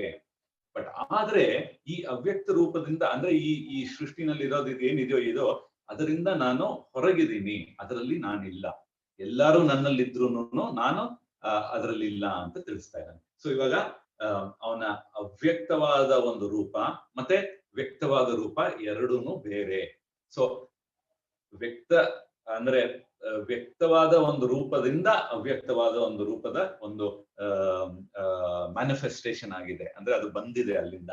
ಬಟ್ ಅದು ಎಲ್ಲಾ ಕಡೆನೂ ಹರಡಿದೆ, ಅದು ಅದರಿಂದನೇ ಮುಂದೆ ಸೃಷ್ಟಿ ಆಗೋದು. ಸೊ ಈ ತರ ಸ್ವಲ್ಪ ಟೆಕ್ನಿಕಲ್ ಆಗಿ ಎಕ್ಸ್ಪ್ಲೈನ್ ಮಾಡ್ತಾ ಇದ್ದಾನೆ ಅದು. ಅದಾದ್ಮೇಲೆ ನೆಕ್ಸ್ಟ್ ಏನ್ ಹೇಳ್ತಾನೆ ಅಂದ್ರೆ ಈ ಸೃಷ್ಟಿ ಬಂದು ನನ್ನಲ್ಲಿ ನೆಲೆಸಿಲ್ಲ ಅದು ಅಂತ. ಹಂಗಂದ್ರೆ ಏನು ಅಂದ್ರೆ ಇವಾಗ ಪ್ರಭುಪಾದ್ ಅವರು ಅದಕ್ಕೊಂದು ಒಳ್ಳೆ ಉದಾಹರಣೆ ಕೊಡ್ತಾರೆ. ಇವಾಗ ಈ ಅಟ್ಲಸ್ ಅಂತ ಒಬ್ರು ಈ ಗ್ರೀಕ್ ಮಿಥಾಲಜಿನಲ್ಲಿ ಕೇಳಿರ್ಬೋದು. ಆತ ಏನು ಅಂದ್ರೆ ತುಂಬಾ ಶಕ್ತಿವಂತ ಅಂತೆ. ಅವನೇನು ಅಂದ್ರೆ ಅವನ ಕೆಲಸ ಏನು ಅಂದ್ರೆ ಈ ಇಡೀ ಪ್ರಪಂಚನೇನೆ ಅವನ ಎತ್ತಿ ಹಿಡಿದಿರೋನು ಅನ್ನೋ ತರ. ಅದು ಕೆಲವು ಕಡೆ ನೀವು ಫೋಟೋಗಳಲ್ಲಿ ನೋಡಿರ್ಬೋದು ಅದು. ಸೊ ಈ ತರ ಒಂದು ಕೆಲಸ ಕೃಷ್ಣ ಮಾಡ್ತಾ ಇಲ್ಲ. ಎಷ್ಟು ಕಷ್ಟ ಪಟ್ಕೊಂಡು ಎಷ್ಟೋ ಒಂದು ದೊಡ್ಡ ವೇಟ್ ಎತ್ತದಂಗೆ, ಒಳ್ಳೆ ಒಂದು ವೇಟ್ ಲಿಫ್ಟರ್ ಇವಾಗ ಒಂದು ದೊಡ್ಡ ವೇಟ್ ಎತ್ತಿ ಅವನು ರೆಕಾರ್ಡ್ ಬ್ರೇಕ್ ಮಾಡ್ದ ಅಂದ್ರೆ ಅವನ ಮಖವಾಗ ನಾವು ನೋಡಕ್ಕಾಗಲ್ಲ. ಅವನಿಗೆ ಅಷ್ಟು ಕಷ್ಟದಲ್ಲಿರ್ತಾನೆ, ಅಷ್ಟು ಭಾರ ಹೊರ್ತಾ ಇದೀನಲ್ಲ ಅಂತ. ಸೊ ಆ ತರ ಅಲ್ಲ ಕೃಷ್ಣ ಈ ಜಗತ್ತನ್ನ ಹೊತ್ತಿರೋದು. ಸೊ ನನ್ನಲ್ಲಿ ಅದಿಲ್ಲ ಅಂತ ಹೇಳ್ತಾ ಇದ್ದಾನೆ. ಸೊ ಯಾಕೆಂದ್ರೆ ಕೃಷ್ಣ ಯಾವಾಗ್ಲೂ ನವ ಯೌವನ, ಮತ್ತೆ ಏನ್ ಮಾಡಿದ್ರು ಅವನು ಸುಲಭವಾಗಿ ಮಾಡ್ಬೋದು. ಅವನಿಗೊಂಥರ ಕಷ್ಟಪಟ್ಟು ಮೇಲುಸಿರು ಪಟ್ಕೊಂಡು ಮಾಡೋ ತರ ಒಂದು ಪ್ರಮೇಯನೇ ಇಲ್ಲ. ಅದು ಅವನ ಸಾಮರ್ಥ್ಯ, ಅದು ಸೊ ಅವನ ಪೋಟೆನ್ಸಿ ಅದು ಆ ತರ. ಸೊ ಈ ತರ ಅದು ಕೃಷ್ಣ ಹೇಳ್ತಾ ಇದ್ದಾನೆ, ಇದು ನನ್ನಲ್ಲಿ ಇಲ್ಲ ಅಂತ. ಮತ್ತೆ ಅದಕ್ಕೆ ಒಂದು ಒಳ್ಳೆ ಉದಾಹರಣೆಯನ್ನು ಕೊಡ್ತಾನೆ ಇನ್ನೊಂದು ಶ್ಲೋಕದಲ್ಲಿ, ಅಂದ್ರೆ 6ನೇ ಶ್ಲೋಕದಲ್ಲಿ. ಹೆಂಗೆ ಗಾಳಿ ಬಂದು ಎಲ್ಲಾ ಕಡೆನೂ ಹೋಗತ್ತೆ, ಬಟ್ ಆದ್ರೆ ಅದು ಇರೋ ಜಾಗ ಯಾವುದು ಅಂದ್ರೆ ಆಕಾಶದಲ್ಲಿ. ಅದೇ ತರಾನೇನೆ ಈ ಜೀವಿಗಳು, ಅಂದ್ರೆ ನನ್ನ ಸೃಷ್ಟಿ ಮಾಡಿರೋ ನಂದು ಪ್ರಕಟವಾಗಿರೋ ಸೃಷ್ಟಿನೂ ಅದೇ ತರಾನೇನೆ ನನ್ನಲ್ಲೇನೆ ಇದೆ. ಹೆಂಗೆ ಗಾಳಿ ಆಕಾಶದಲ್ಲಿ ಇದೆಯೋ ಅದೇ ತರಾನೇ ಇವೆಲ್ಲ ನನ್ನಲ್ಲಿದೆ. ಬಟ್ ನನ್ನಲ್ಲಿ ಅಂದ್ರೆ ಯಾವುದು, ಅಪ್ರಕಟವಾದ ಒಂದು ರೂಪದಲ್ಲಿ, ಅಂದ್ರೆ ಬ್ರಹ್ಮನ್ ಅಂತ ನಾವೇನ್ ಕರಿತೀವಿ ಅದನ್ನ. ಸೊ ಆತರ ಇದೆ ಅಂತ ಹೇಳ್ತಾನೆ. ಅದಾದ್ಮೇಲೆ ಇನ್ನೊಂದೇನ್ ಹೇಳ್ತಾನೆ ಅಂದ್ರೆ, ಅದ್ರದ್ದು ಸಮಯ ಆದ್ಮೇಲೆ ಸೃಷ್ಟಿ ನಾನು ಮಾಡ್ತೀನಿ, ಅದ್ರದ್ದು ಒಂದು ಸಮಯದ ತನಕ ಅದಿರತ್ತದು, ಅದನ್ನ ನಾವು ಕಲ್ಪ ಅಂತೀವಿ. ಆ ಕಲ್ಪಕ್ಷಯ ಆಗ್ತಿದ್ದಂಗೆನೆ ಏನಾಗತ್ತೆ, ಅದು ಎಲ್ಲ ತಿರ್ಗಾ ನನ್ನಲ್ಲೇ ಬರುತ್ತೆ. ಅದಾದ್ಮೇಲೆ ತಿರ್ಗಾ ಟೈಮ್ ಬಂದಾಗ ತಿರ್ಗಾ ಸೃಷ್ಟಿ ಆಗತ್ತೆ. ಸೊ ಇದನ್ನೇ ನಾವು ಹೇಳೋದು ಸೃಷ್ಟಿ, ಸ್ಥಿತಿ ಮತ್ತೆ ಲಯ ಅಂತ. ಮತ್ತೆ ಈ ಸೈಕಲ್ ನಡೀತಾನೆ ಇರತ್ತೆ ಅಂತ. ಮೊದಲು ಸೃಷ್ಟಿ ಆಗತ್ತೆ, ಆಮೇಲೆ ಅದು ಸ್ವಲ್ಪ ಹೊತ್ತು ಲಯ ಅಂದ್ರೆ ಅದು ಮೇಂಟೆನೆನ್ಸ್ ಆಗತ್ತೆ, ಅದಾದ್ಮೇಲೆ ಲಯ ಅಂದ್ರೆ ತಿರ್ಗಾ ಅದು ಅಲ್ಲಿಂದ ಹೊರಟೋಗತ್ತೆ, ತಿರ್ಗಾ ಮತ್ತೆ ಸೃಷ್ಟಿ ಆಗತ್ತೆ. ಸೊ ಈ ಸೈಕಲ್ ನಡೀತಾನೆ ಇರತ್ತೆ. ಈ ತರಾನೇನೆ ಭೌತಿಕ ಜಗತ್ತಿನ ನಿರ್ಮಾಣ ಈ ತರ ಆಗಿರೋದು, ಅದೇ ಅದ್ರದ್ದು ರೂಲ್ ಅದು. ಬಟ್ ಇದು ಸೃಷ್ಟಿ, ಸ್ಥಿತಿ, ಲಯದ ಟೈಮ್ ಇದೆಯಲ್ಲ, ಅದು ಬಹಳ ಬಹಳ ದೊಡ್ಡದು. ಅದು ನಾವು ನಮ್ಮ ಕಲ್ಪನೆಗೆ ಆಚೆ ಇದೆ ಅದು. ಬಟ್ ಶಾಸ್ತ್ರದಲ್ಲಿ ಅದು ಕೊಟ್ಟಿದ್ದಾರೆ. ಬ್ರಹ್ಮನ ಒಂದ್ ದಿವಸ ಎಷ್ಟು, ಅವನ ಒಂದ್ ದಿನ ಅಂದ್ರೆ 1000 ಯುಗಗಳು, 1000 ಮಹಾಯುಗಗಳು. ಒಂದು ಮಹಾಯುಗ ಅಂದ್ರೆ 4 ಯುಗ ಸೇರಿ, 4 ಯುಗ ಸೇರಿದ್ರೆ 42 ಲಕ್ಷದ ವರ್ಷಗಳಿಗೆ ಒಂದು ಯುಗ. ಸೊ ಆತರ ನೀವು ಅದನ್ನೆಲ್ಲ ಇದು ಪೇಪರ್ ಪೆನ್ ಇಟ್ಕೊಂಡು ಮಲ್ಟಿಪ್ಲೈ ಮಾಡ್ಕೊಂಡು ಹೋದ್ರೆ ಒಂದು ದೊಡ್ಡ ಫಿಗರ್ ಬರುತ್ತೆ. ಹಂಗೆ ಬ್ರಹ್ಮ 1 ವರ್ಷ ಇರ್ತಾನೆ. ಆ 1 ವರ್ಷ ಆದ್ಮೇಲೆ ಇಡೀ ಬ್ರಹ್ಮಾಂಡನೇ ನಾಶ ಆಗುತ್ತೆ, ಅಂದ್ರೆ ಭಗವಂತನೊಳಗೆ ಹೋಗತ್ತೆ.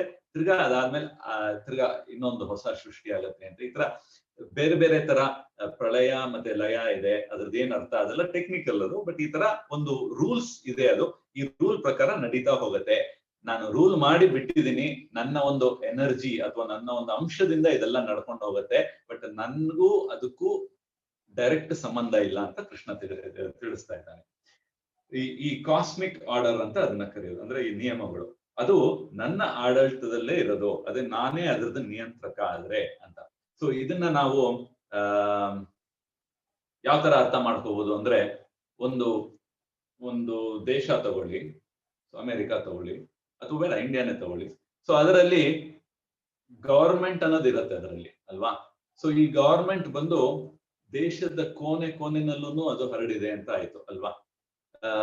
ಅಂದ್ರೆ ಆ ಗವರ್ಮೆಂಟ್ ಅಂದ್ರೆ ಅದು ಆಡಳಿತ ಏನಿದೆ ಅದು ಎಲ್ಲ ಕೋಣೆನಲ್ಲೂ ಇರುತ್ತದು. ಸೊ ಎಲ್ಲಾ ಕಡೆನೂ ಸ್ಪ್ರೆಡ್ ಆಗಿದೆ. ಹೆಂಗೆ ಅವ್ಯಕ್ತ ರೂಪ ಭಗವಂತನದ ಇಡೀ ಬ್ರಹ್ಮಾಂಡದಲ್ಲಿ ಸ್ಪ್ರೆಡ್ ಆಗಿದೆಯೋ, ಯಾಕಂದ್ರೆ ಇಡೀ ಬ್ರಹ್ಮಾಂಡ ಒಂದು ಆಡಳಿತ ಅಲ್ವಾ. ಸೊ ಆತರ ಇಲ್ಲಿ ಗವರ್ಮೆಂಟ್ ಇದು. ಬಟ್ ಆದ್ರೂನು ಆ ಗವರ್ಮೆಂಟ್ ಬಂದು ಫಾರ್ಮ್ ಆಗಿರೋದು ಹೆಂಗೆ, ಅದರಲ್ಲಿ ಒಬ್ಬ ನಾಯಕ ಇದ್ದಾನೆ, ಪ್ರೆಸಿಡೆಂಟ್ ಅಥವಾ ಪ್ರೈಮ್ ಮಿನಿಸ್ಟರು.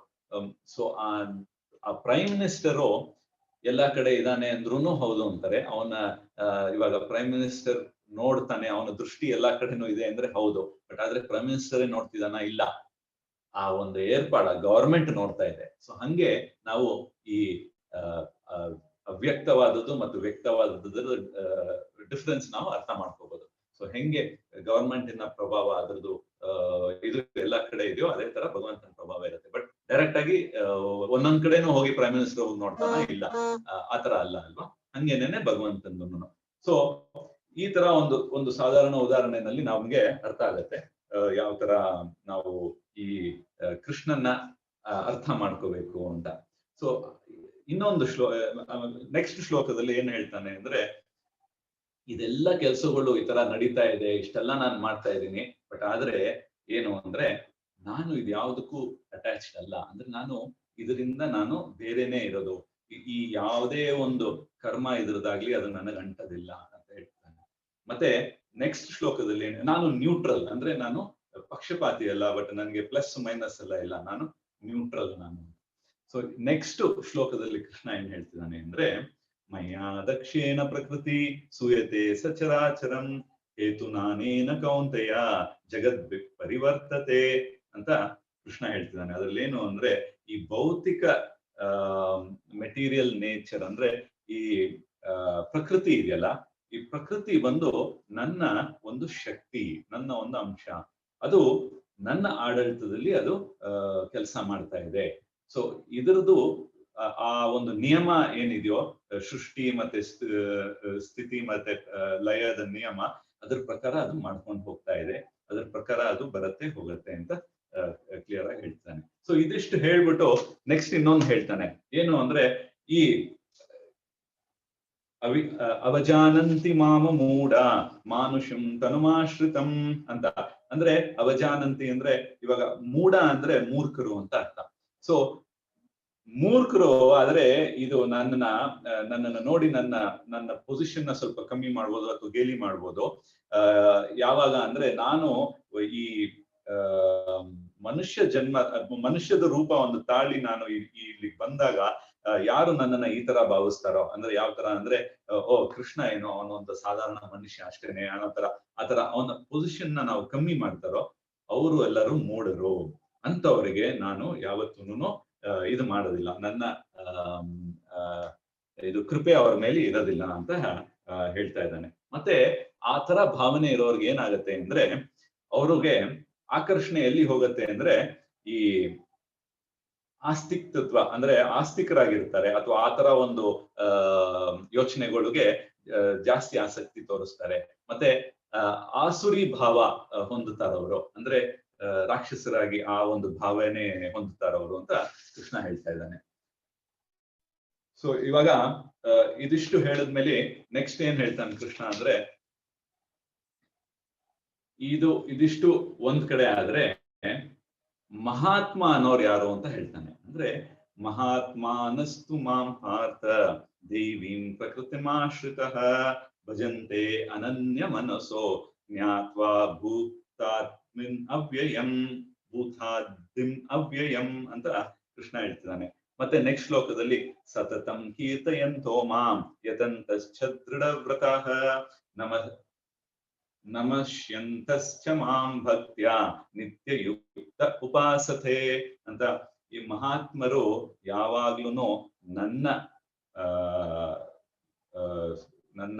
ನಾಮ ಸ್ಮರಣೆ ಮತ್ತೆ ನನ್ನ ಯಶಸ್ಸಿನ ಯಾವಾಗ್ಲೂ ಹೊಗಳೋದು, ನನ್ನ ಗ್ಲೋರೀಸ್ ಅದನ್ನೆಲ್ಲ ಯಾವಾಗ್ಲೂನು ಅವರು ಮಾಡ್ತಾನೆ ಇರ್ತಾರೆ. ಮತ್ತೆ ಅವರು ದೃಢವರ್ತರಾಗಿರ್ತಾರೆ, ಅದನ್ನ ಅಂದ್ರೆ ದೃಢ ಮನಸ್ಸಿಂದ ಇದನ್ನೆಲ್ಲ ಮಾಡ್ತಾರೆ. ಅಂತವ್ರನ್ನ ನಾವು ಮಹಾತ್ಮರು ಅಂತ ಕರಿತೀವಿ. ಮತ್ತೆ ಇವರು ಯಾವಾಗ್ಲೂ ನನ್ನ ಉಪಾಸನೆ ಮಾಡ್ತಾರೆ, ಭಕ್ತಿಯಿಂದ ಮಾಡ್ತಾರೆ. ಆ ಭಕ್ತಿ ಯಾವ ತರ? ಪರಿಶುದ್ಧವಾದ ಭಕ್ತಿ. ಸೊ ಈ ತರ ಕೃಷ್ಣ ಬೇರೆ ಬೇರೆ ತರ ತಿಳಿಸ್ಕೊಡ್ತಾ ಇದ್ದಾನೆ. ಬೇರೆ ಬೇರೆ ಆಂಗಲ್ನಲ್ಲಿ ಹೇಳೋದು ಒಂದೇ ಆಗಿದ್ರು, ಹೇಳೋದು ಸ್ವಲ್ಪ ರಿಪೀಟ್ ಅಂತ ಅನ್ನಿಸಿದ್ರು ತಿರ್ಗಾ ಅದನ್ನೇನೆ ಹೇಳಿ ಅವನು ಇನ್ನೂ ನಮ್ಗೆ ಮನವರಿಕೆ ಆಗ್ಲಿ ಅಂತ ಅದನ್ನ ಕ್ಲಿಯರ್ ಆಗಿ ಹೇಳ್ತಾ ಇದ್ದಾನೆ. ಸೊ ಅದಾದ್ಮೇಲೆ ಕೃಷ್ಣ ಈ 15, 16, 17, 18, 19 ಶ್ಲೋಕದಲ್ಲಿ ಏನ್ ಹೇಳ್ತಿದ್ದಾನೆ ಅಂದ್ರೆ, ಅವನ ಸಾಮರ್ಥ್ಯ ಬಗ್ಗೆ ಒಂದು ಸ್ಮಾಲ್ ಟ್ರೈಲರ್ ತರ ಒಂದು ಝಲಕ ತೋರಿಸ್ತಾ ಇದ್ದಾನೆ. ಹೆಂಗೆ ಅಂದ್ರೆ, ತಂದೆನೂ ನಾನೇ ಹೌದು, ತಾಯಿಯೂನು ನಾನೇನೆ, ನಾನೇ ಓಂ, ನಾನೇ ಋಗ್ವೇದ, ನಾನೇ ಸಾಮವೇದ, ನಾನೇ ಯಜುರ್ವೇದ, ನಾನೇ ಎಲ್ಲದಕ್ಕೂ ಪಾಲಕ, ಮತ್ತೆ ನಾನೇ ಎಲ್ಲರಿಗೂ ಆಶ್ರಯ. ಈ ತರ ಬೇರೆ ಬೇರೆ ತರ ತಿಳಿಸ್ಕೊಡ್ತಾ ಇದ್ದಾನೆ. ಯಾಕೆಂದ್ರೆ ಸರ್ವ ಕಾರಣಂ ಭಗವಂತನೇ ಅಲ್ವಾ. ಸೊ ಅದರಿಂದ ಎಲ್ಲಾನು ಭಗವಂತನೇ. ಯಾಕೆಂದ್ರೆ ಭಗವಂತನಿಂದಾನೇ ಎಲ್ಲಾನು ಬಂದಿರೋದು. ಸೊ ಇವಾಗ ಭಗವಂತನ ಅಂಶ ಎಕ್ಸ್ಪ್ಯಾನ್ಷನ್ಸ್ ಆಗಿ ಈ ತರ ಬೇರೆ ಬೇರೆ ತರ ಬೇರೆ ಬೇರೆ ತರ ಶಕ್ತಿಗಳಿದೆ ಭಗವಂತನದು. ಅಂತರಂಗ ಶಕ್ತಿ, ಬಹಿರಂಗ ಶಕ್ತಿ, ಮತ್ತೆ ತಟಸ್ಥ ಶಕ್ತಿ ಅಂತ.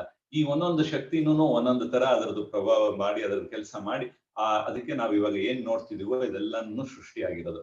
ಸೊ ನಾವು ತಿರ್ಗಾ ವಾಪಸ್ ಹೋದ್ರೆ ಮೂಲ ಹೋಗ್ಬೇಕು ಅಂದ್ರೆ ಕೃಷ್ಣನ್ಗೆ ಹೋಗ್ಬೇಕು. ಸೊ ನಮ್ಗೆ ಈ ಅರಿವು ನಮಗ್ ಬಂತು ಅಂದ್ರೆ ಅವಾಗ ನಮಗೆ ಕೃಷ್ಣನ ಪೊಸಿಷನ್ ಏನು, ಅವನ ಸ್ಥಿತಿ ಏನು, ಅಂದ್ರೆ ಅವನ ನೆಲೆ ಯಾವುದು ಅಂತ ಗೊತ್ತಾಗತ್ತೆ. ಮತ್ತೆ ಭಗವಂತ ಅಂದ್ರೆ ಯಾರು, ಏನಕ್ಕೆ ನಾವು ಅವನ ಭಗವಂತ ಅಂತೀವಿ? ಯಾಕೆಂದ್ರೆ ಅವನು ವೈಭವಗಳು ಪರಿಪೂರ್ಣವಾಗಿದೆ. ಈ ತರ ಒಂದೊಂದು ಪಾಯಿಂಟ್ ನಮ್ಗೆ ನಾಕ ಬಂದಾಗ ಅವಾಗ ಓಹ್ ಎಷ್ಟು ಅದ್ಭುತ ಅಲ್ವಾ ಕೃಷ್ಣ ಅಂತ ಅನ್ಸುತ್ತೆ. ಅವಾಗ ನಮ್ಗೇನು ಆಟೋಮೆಟಿಕ್ ಆಗಿ ನಾವು ಅವ್ನ ಭಗವಂತನ ಸೇವೆ ಮಾಡ್ಬೇಕು. ಈ ಸೇವೆ ಮಾಡಿದಾಗ ಏನಾಗುತ್ತೆ ಅಂದ್ರೆ ಅದರಲ್ಲಿ ನಮ್ಗೆ ಆನಂದನೂ ಸಿಗತ್ತೆ. ಯಾಕೆಂದ್ರೆ ಅದು ನಮ್ಮ ಸ್ವರೂಪ, ಅಂದ್ರೆ ಅಧ್ಯಾತ್ಮನ್, ನಮ್ಮ ಸ್ವಭಾವ, ನಮ್ಮ ಬ್ರಹ್ಮನ್ ಅಂದ್ರೆ ನಮ್ಮ ಜೀವ, ಈ ಆತ್ಮ ಇದೆಯಲ್ಲ ಅದರದ್ದು ಸ್ವಭಾವ ಅದು. ಸೊ ಈ ತರ ಸ್ವಲ್ಪ ಟೆಕ್ನಿಕಲ್ ಆಗಿ ಕೃಷ್ಣ ಈ ರಾಜಗುಹ್ಯ ಇದು ಎಲ್ಲಾ ತರದ ಒಂದು ಪರಮ ಗುಹ್ಯವಾದ ವಿಷಯವನ್ನ ಹೇಳ್ತಾ ಇದ್ದಾನೆ. ಮತ್ತೆ ಇನ್ನೊಂದು ಸಂಗತಿ ತಿಳಿಸ್ತಾನೆ, ಏನು ಅಂದ್ರೆ ಇವಾಗ ಯಾರು ವೇದಗಳ ಅಧ್ಯಯನ ಮಾಡ್ತಾರೋ ಅವರು ಏನಾಗತ್ತೆ ಅಂದ್ರೆ ಅವರು ಒಂದು ಒಳ್ಳೆ ನೆಲೆ ಹೊಂದಿಸ್ತಾರೆ ಯಾವಾಗ್ಲೂ. ಅಂದ್ರೆ ಸ್ವರ್ಗ ಲೋಕಕ್ಕೆ ಹೋಗ್ಬೋದು, ಅಲ್ಲಿ ಒಳ್ಳೆ ನೆಲೆ ಸಿಗ್ಬೋದು ಅವ್ರಿಗೆ, ಈ ತರ ಒಂದು ವ್ಯವಸ್ಥೆ ಅವ್ರಿಗೆ ಆಗತ್ತೆ ಅಂತ. ಅದು ಏನಕ್ಕಪ್ಪ ಹಂಗಾಗತ್ತೆ ಅಂದ್ರೆ ಅವ್ರಲ್ಲಿ ಈ ಪಾಪದ ಕೆಲಸ ಯಾವುದು ಮಾಡೋದಿಲ್ಲ. ಯಾಕಂದ್ರೆ ವೇದಗಳನ್ನ ಓದಿ ಮತ್ತೆ ವೇದದ ಅನುಸಾರ ಅವ್ರ ಜೀವನ ನಡೆಸಿದಾಗ ಅವಾಗ ಪುಣ್ಯ ಕರ್ಮಗಳು ಹೆಚ್ಚಾಗತ್ತೆ, ಸತ್ಕರ್ಮಗಳು ಹೆಚ್ಚಾಗತ್ತೆ. ಸತ್ಕರ್ಮಗಳು ಹೆಚ್ಚಾದಾಗ ಏನಾಗತ್ತೆ, ಯಾಕಂದ್ರೆ ವೇದದಲ್ಲಿ ಇರೋದೇನು ಅಂದ್ರೆ ತ್ರೈಗುಣ್ಯ ವಿಷಯೋ ವೇದ, ಅಂದ್ರೆ ಈ 3 ಗುಣಗಳ ವಿಷಯನೇ ಇರೋದು ಅದರಲ್ಲಿ. ಸೊ ಸತ್ವಗುಣ ಬೆಳೆಸ್ಕೋತಾರೆ. ಸತ್ವಗುಣದಲ್ಲಿ ಅವ್ರ ನಡ್ಕೊಂಡು ಹೋದಾಗ ಅವ್ರಿಗೆ ನ್ಯಾಚುರಲ್ ಆಗಿ ಇದು ಏನು ಪುಣ್ಯ ಜಾಸ್ತಿ ಸಿಗತ್ತೆ. ಅವಾಗ ಅವ್ರಿಗೆ ಒಳ್ಳೆ ನೆಲೆ ಸಿಗತ್ತೆ. ಬಟ್ ಆದ್ರೆ ಏನು ಅಂದ್ರೆ ಇದೆಲ್ಲಾನು ಒಂದು ಪರೋಕ್ಷದ ಇದು ಒಡಿಸೆ ವಿಧಿ, ಪರೋಕ್ಷದ ವಿಧಿ. ಅದು ಡೈರೆಕ್ಟ್ ಅಲ್ಲ, ಅದು ನೇರವಾದ ವಿಧಿ ಅಲ್ಲ, ಪರೋಕ್ಷದ ವಿಧಿ ಇದು ಅಂತ ಕೃಷ್ಣ ಹೇಳ್ತಾ ಇದ್ದಾನೆ. ಇದೆಲ್ಲ ನೀವು ಮಾಡ್ಬೋದು, ಬಟ್ ಇದು ಇಂಡೈರೆಕ್ಟ್ ಅಂತ. ಆಮೇಲೆ ಇನ್ನೊಂದೇನ್ ತಿಳಿಸ್ತಿದ್ದಾನೆ ಅಂದ್ರೆ ಈ ತರ ನೀವು ಮಾಡಿದ್ರುನು ಸ್ವರ್ಗ ಪ್ರಾಪ್ತಿ ಆದ್ರೂನು ಮತ್ತೆ ತಿರ್ಗಾ ವಾಪಸ್ ಬರ್ಲೇಬೇಕು. ಎಲ್ಲಿಗೆ? ಈ ಭೂಲೋಕಕ್ಕೆ ಅಥವಾ ಈ ಇದಕ್ಕೆ. ನಿಮ್ಗೆ ಬೇರೆ ಎಲ್ಲೂ ಹೋಗೋದಕ್ಕೆ ಆಗೋದಿಲ್ಲ ಅಲ್ಲಿಂದ. ಯಾವಾಗ ಅಂದ್ರೆ ನೀವು ಏನು ಪುಣ್ಯ ಮಾಡಿರ್ತೀರೋ ಅದೆಲ್ಲನೂ ಕಮ್ಮಿ ಆಗ್ತಾ ಬರುತ್ತೆ ಅಲ್ಲಿದ್ದಾಗ. ಸೊ ಅದು ಕಮ್ಮಿ ಆಗ್ತಾ ಇದ್ದಂಗೆ ಅದು 0 ಆಗಕ್ಕೆ ಮುಂಚೆ ತಿರ್ಗಾ ವಾಪಸ್ ಭೌತಿಕ ಈ ಭೂಲೋಕಕ್ಕೆ ಬರ್ಬೇಕು. ಸೊ ಈ ತರ ಒಂದು ಇದಿರುವಾಗ ಇದು ಯಾವುದನ್ನು ಶಾಶ್ವತ ಅಲ್ಲ. ಹೋದ್ರುನು ಮತ್ತೆ ಒಳ್ಳೆ ಒಂದು ನೆಲೆ ಸಿಕ್ಕಿದ್ರು ಅಲ್ಲೊಂದು ಸ್ವಲ್ಪ ದಿವಸನೇ ಇರ್ಬೋದು, ತಿರ್ಗಾ ವಾಪಸ್ ಬರ್ಬೇಕು. ತಿರ್ಗಾ ವಾಪಸ್ ಬಂದ್ಮೇಲೆ ತಿರ್ಗಾ ಭಕ್ತಿ ಮಾಡ್ಲೇಬೇಕು. ಅದಾಗಿ ಅದರ ಬದಲಾಗಿ ಉತ್ತಮವಾದದ್ದು ಏನು ಅಂದ್ರೆ ಈ ಅಹೈತುಕಿ ಅಪ್ರತಿಹತ ಭಕ್ತಿ ಮಾಡಿದಾಗ ಅವಾಗ ಕೃಷ್ಣನಲ್ಲಿ ನಾವು ಹೋಗ್ತೀವಿ. ಕೃಷ್ಣನ ಹತ್ರ ಹೋದಾಗ ಅವಾಗ ತಿರ್ಗಾ ವಾಪಸ್ ಬರೋದಿಲ್ಲ. ಸೊ ಈ ತರ ಈ 8ನೇ ಅಧ್ಯಾಯ ಮತ್ತೆ 9ನೇ ಅಧ್ಯಾಯ ಕನೆಕ್ಟ್ ಆಗತ್ತೆ. ಅದಾದ್ಮೇಲೆ ನೆಕ್ಸ್ಟ್ ಶ್ಲೋಕದಲ್ಲಿ ಕೃಷ್ಣ ಏನ್ ಹೇಳ್ತಾನೆ ಅಂದ್ರೆ ಅನನ್ಯಶ್ಚಿಂತಯಂತೋ ಮಾಂ ಯೇ ಜನ ಪರ್ಯುಪಾಸತೆ ತೇಷಾಂ ನಿತ್ಯಾಭಿಯುಕ್ತಾನಾಂ ಯೋಗಕ್ಷೇಮಂ ವಹಾಮ್ಯಹಂ. ಹಂಗಂದ್ರೆ ಯಾರು ನನ್ನ ಉಪಾಸನೆ ಮಾಡ್ತಾರೋ, ನನ್ನ ಭಕ್ತರು, ಅವರು ನನ್ನದೇ ಒಂದು ರೂಪವನ್ನ ಸ್ಮರಣೆ ಮಾಡುತ್ತಾ ಮತ್ತೆ ಈ ತರ ನನ್ನ ಉಪಾಸನೆ ಮಾಡಿದವ್ರಿಗೆ ಅವ್ರನಲ್ಲಿ ಏನಿಲ್ವೋ ಅದನ್ನ ನಾನು ಕೊಡ್ತೀನಿ, ಮತ್ತೆ ಅವ್ರನಲ್ಲಿ ಏನಿದೆಯೋ ಅದನ್ನ ನಾನು ಕಾಪಾಡ್ತೀನಿ ಅಂತ ಅರ್ಥ. ಇದು ಭೌತಿಕ ಜಗತ್ತಿನಲ್ಲಿ ನೋಡಬಾರ್ದು ಇದು. ಹಂಗಂದ್ರೆ ನನ್ನ ಹತ್ರ ಇವಾಗ ದುಡ್ಡಿಲ್ಲ ಅಂದ್ರೆ ಒಂದು ದುಡ್ಡು ಕೊಡ್ಬೋದು ಆ ತರ ಅಲ್ಲ ಇದು. ಹೆಂಗೆ ಅಂದ್ರೆ ನನ್ನ ಹತ್ರ ಬರೋದಕ್ಕೆ ಅವ್ರನಲ್ಲಿ ಏನ್ ಇಲ್ವೋ, ಅಂದ್ರೆ ಯಾವುದೋ ಒಂದು ಗುಣ ಇರಲ್ಲ, ಒಂದ್ ಸ್ವಲ್ಪ ಅಸೂಯೆ ಇರ್ಬೋದು, ಮೋರರ್ಲೆಸ್ ಎಲ್ಲಾನು ಹೋಗಿರ್ಬೋದು, ಬಟ್ ಒಂದ್ ಚೂರು ಇರ್ಬೋದು, ಅದನ್ನ ಅವನು ನೋಡ್ಕೊತಾನೆ. ಅದು ಬೆಳೀದೀರಾ ಇರೋ ಹಂಗೆ ಅವ್ನು ನೋಡ್ಕೊತಾನೆ, ಮತ್ತೆ ಅದನ್ನ ಪೂರ್ತಿ ತೆಗಿತಾನೆ. ಅಥವಾ ಶ್ರದ್ಧೆ ಸ್ವಲ್ಪ ಕಮ್ಮಿ ಇರ್ಬೋದು, ಒಬ್ರಿಗೆ ನಂಬಿಕೆ ಇದೆ ಬಟ್ ಆದ್ರೆ ಫುಲ್ ಇಲ್ಲ ಅನ್ನೋ ತರ. ಇದೆಲ್ಲ ನಮ್ದೆಲ್ಲ ಅದೇ ತರ ತಾನೆ ನೆಲೆ. ಸೊ ಅವಾಗ ಆ ಶ್ರದ್ಧೆನ ಇನ್ನೂ ಜಾಸ್ತಿ ಮಾಡೋ ತರ ಅವನು ವ್ಯವಸ್ಥೆ ಮಾಡ್ತಾನೆ. ಸೊ ಈ ತರ ಭಗವಂತ ಆಕ್ಚುಲಿ ಪರಸ್ಪರ ಸಂಬಂಧ ಇಟ್ಟಿರ್ತಾನೆ. ನಾವು ಏನಾದ್ರೂ ಒಂದು ಭಕ್ತಿ ಸೇವೆ ಮಾಡಿದ್ರೆ ಅದು ಒನ್ ಸೈಡೆಡ್ ಅಲ್ಲ, ಅದು ಅದರಿಂದ ವಾಪಸ್ ಬರುತ್ತೆ. ಬಟ್ ವಾಪಸ್ ಬರುತ್ತೆ ಅಂದ್ರೆ ಏನ್ ಬರುತ್ತೆ? ಅವನ ಕೃಪೆ ಬರುತ್ತೆ. ಅವನ ಕೃಪೆ ಬಂದ ಅದನ್ನ ಮಾತ್ರ ನಮಗೆ ಇರ್ಲಿ ಅಂತ ನಾವು ಭಾವಿಸೋದು ಒಳ್ಳೇದು. ಏನು ಎಕ್ಸ್ಪೆಕ್ಟ್ ಮಾಡಬಾರ್ದು ಅಂತ ನಾವು ಹೇಳಿದ್ವಿ, ಬಟ್ ಆದ್ರೆ ಅವನ ಕೃಪೆ ಇರ್ಲಿ ಅಂತ ಆ ಭಾವನೆ ಇರೋದು ಒಳ್ಳೇದು ಅಂತ ಆಚಾರ್ಯರು ತಿಳಿಸ್ತಾರೆ. ಸೊ ಇವಾಗ ಈ ತರ ನಮ್ಗೆ ಕೃಷ್ಣ ಹೇಳ್ತಾ ಇದ್ದಾನೆ ಹೆಂಗೆ ನನ್ನ ಒಂದು ಉಪಾಸನೆ ಮಾಡು ಅಂತ. ಅದಾದ್ಮೇಲೆ ಬೇರೆ ಬೇರೆ ತರ ಜನಗಳು ಯಾವ ತರ ಮಾಡ್ತಾರೆ ಅನ್ನೋದನ್ನ ಕೇಳ್ತಾನೆ. ಇವಾಗ ಏನಾಗತ್ತೆ ನೀವು ಬೇರೆ ಏನಾದ್ರೂ ಕೆಲಸ ಮಾಡಿದ್ರೆ ಅಂತ. ಅದರಲ್ಲಿ ಈ 23ನೇ ಶ್ಲೋಕದಲ್ಲಿ ಏನ್ ಹೇಳ್ತಾನೆ ಅಂದ್ರೆ, ಯಾರು ಇತರ ದೇವತೆಗಳ ಉಪಾಸನೆ ಮಾಡ್ತಾರೋ ಭಕ್ತಿಯಿಂದ, ಅವರು ಕೂಡ ಒಂದು ವಿಧದಲ್ಲಿ ನನ್ನ ಭಕ್ತಿನೇ ಮಾಡೋದು ಅಥವಾ ನನ್ನ ಉಪಾಸನೆನೇ ಮಾಡ್ತಿರೋದು ಅಂತ ಕೃಷ್ಣ ಹೇಳ್ತಾನೆ. ಬಟ್ ಆದ್ರೆ ಅದು ಅವಿಧಿಪೂರ್ವಕ ಅಂತ. ಸೊ ಅದಕ್ಕೆ ನೋಡಿ, ಯಾವುದೇ ಒಂದು ಇತರ ದೇವತೆ ಪೂಜೆ ಆದಾಗ ಕೊನೆಯಲ್ಲಿ ಏನ್ ಹೇಳ್ತಾರೆ ಅಂದ್ರೆ ಕೃಷ್ಣಾರ್ಪಣ ಮಸ್ತು ಅಂತಾರೆ, ಎಲ್ಲಾನು ಕೃಷ್ಣನಿಗೆ ಸೇರಿದ್ದು ಅಂತ. ಸೊ ಈ ತರ ಆಮೇಲೆ ಕಾಯೇನ ವಾಚ ಇದು ಎಲ್ಲ ಕೊನೆಯಲ್ಲಿ ಕೃಷ್ಣನಿಗೇನೆ ಹೋಗಿದ್ದು ಅನ್ನೋ ತರ ಒಂದು ಮನೋಭಾವನೆಯಲ್ಲಿ ಅದನ್ನ ಕಂಪ್ಲೀಟ್ ಮಾಡ್ತೀವಿ ನಾವು, ಯಾವುದೇ ಪೂಜೆ ಇದು ಯಾವುದೇ ಇದ್ರು.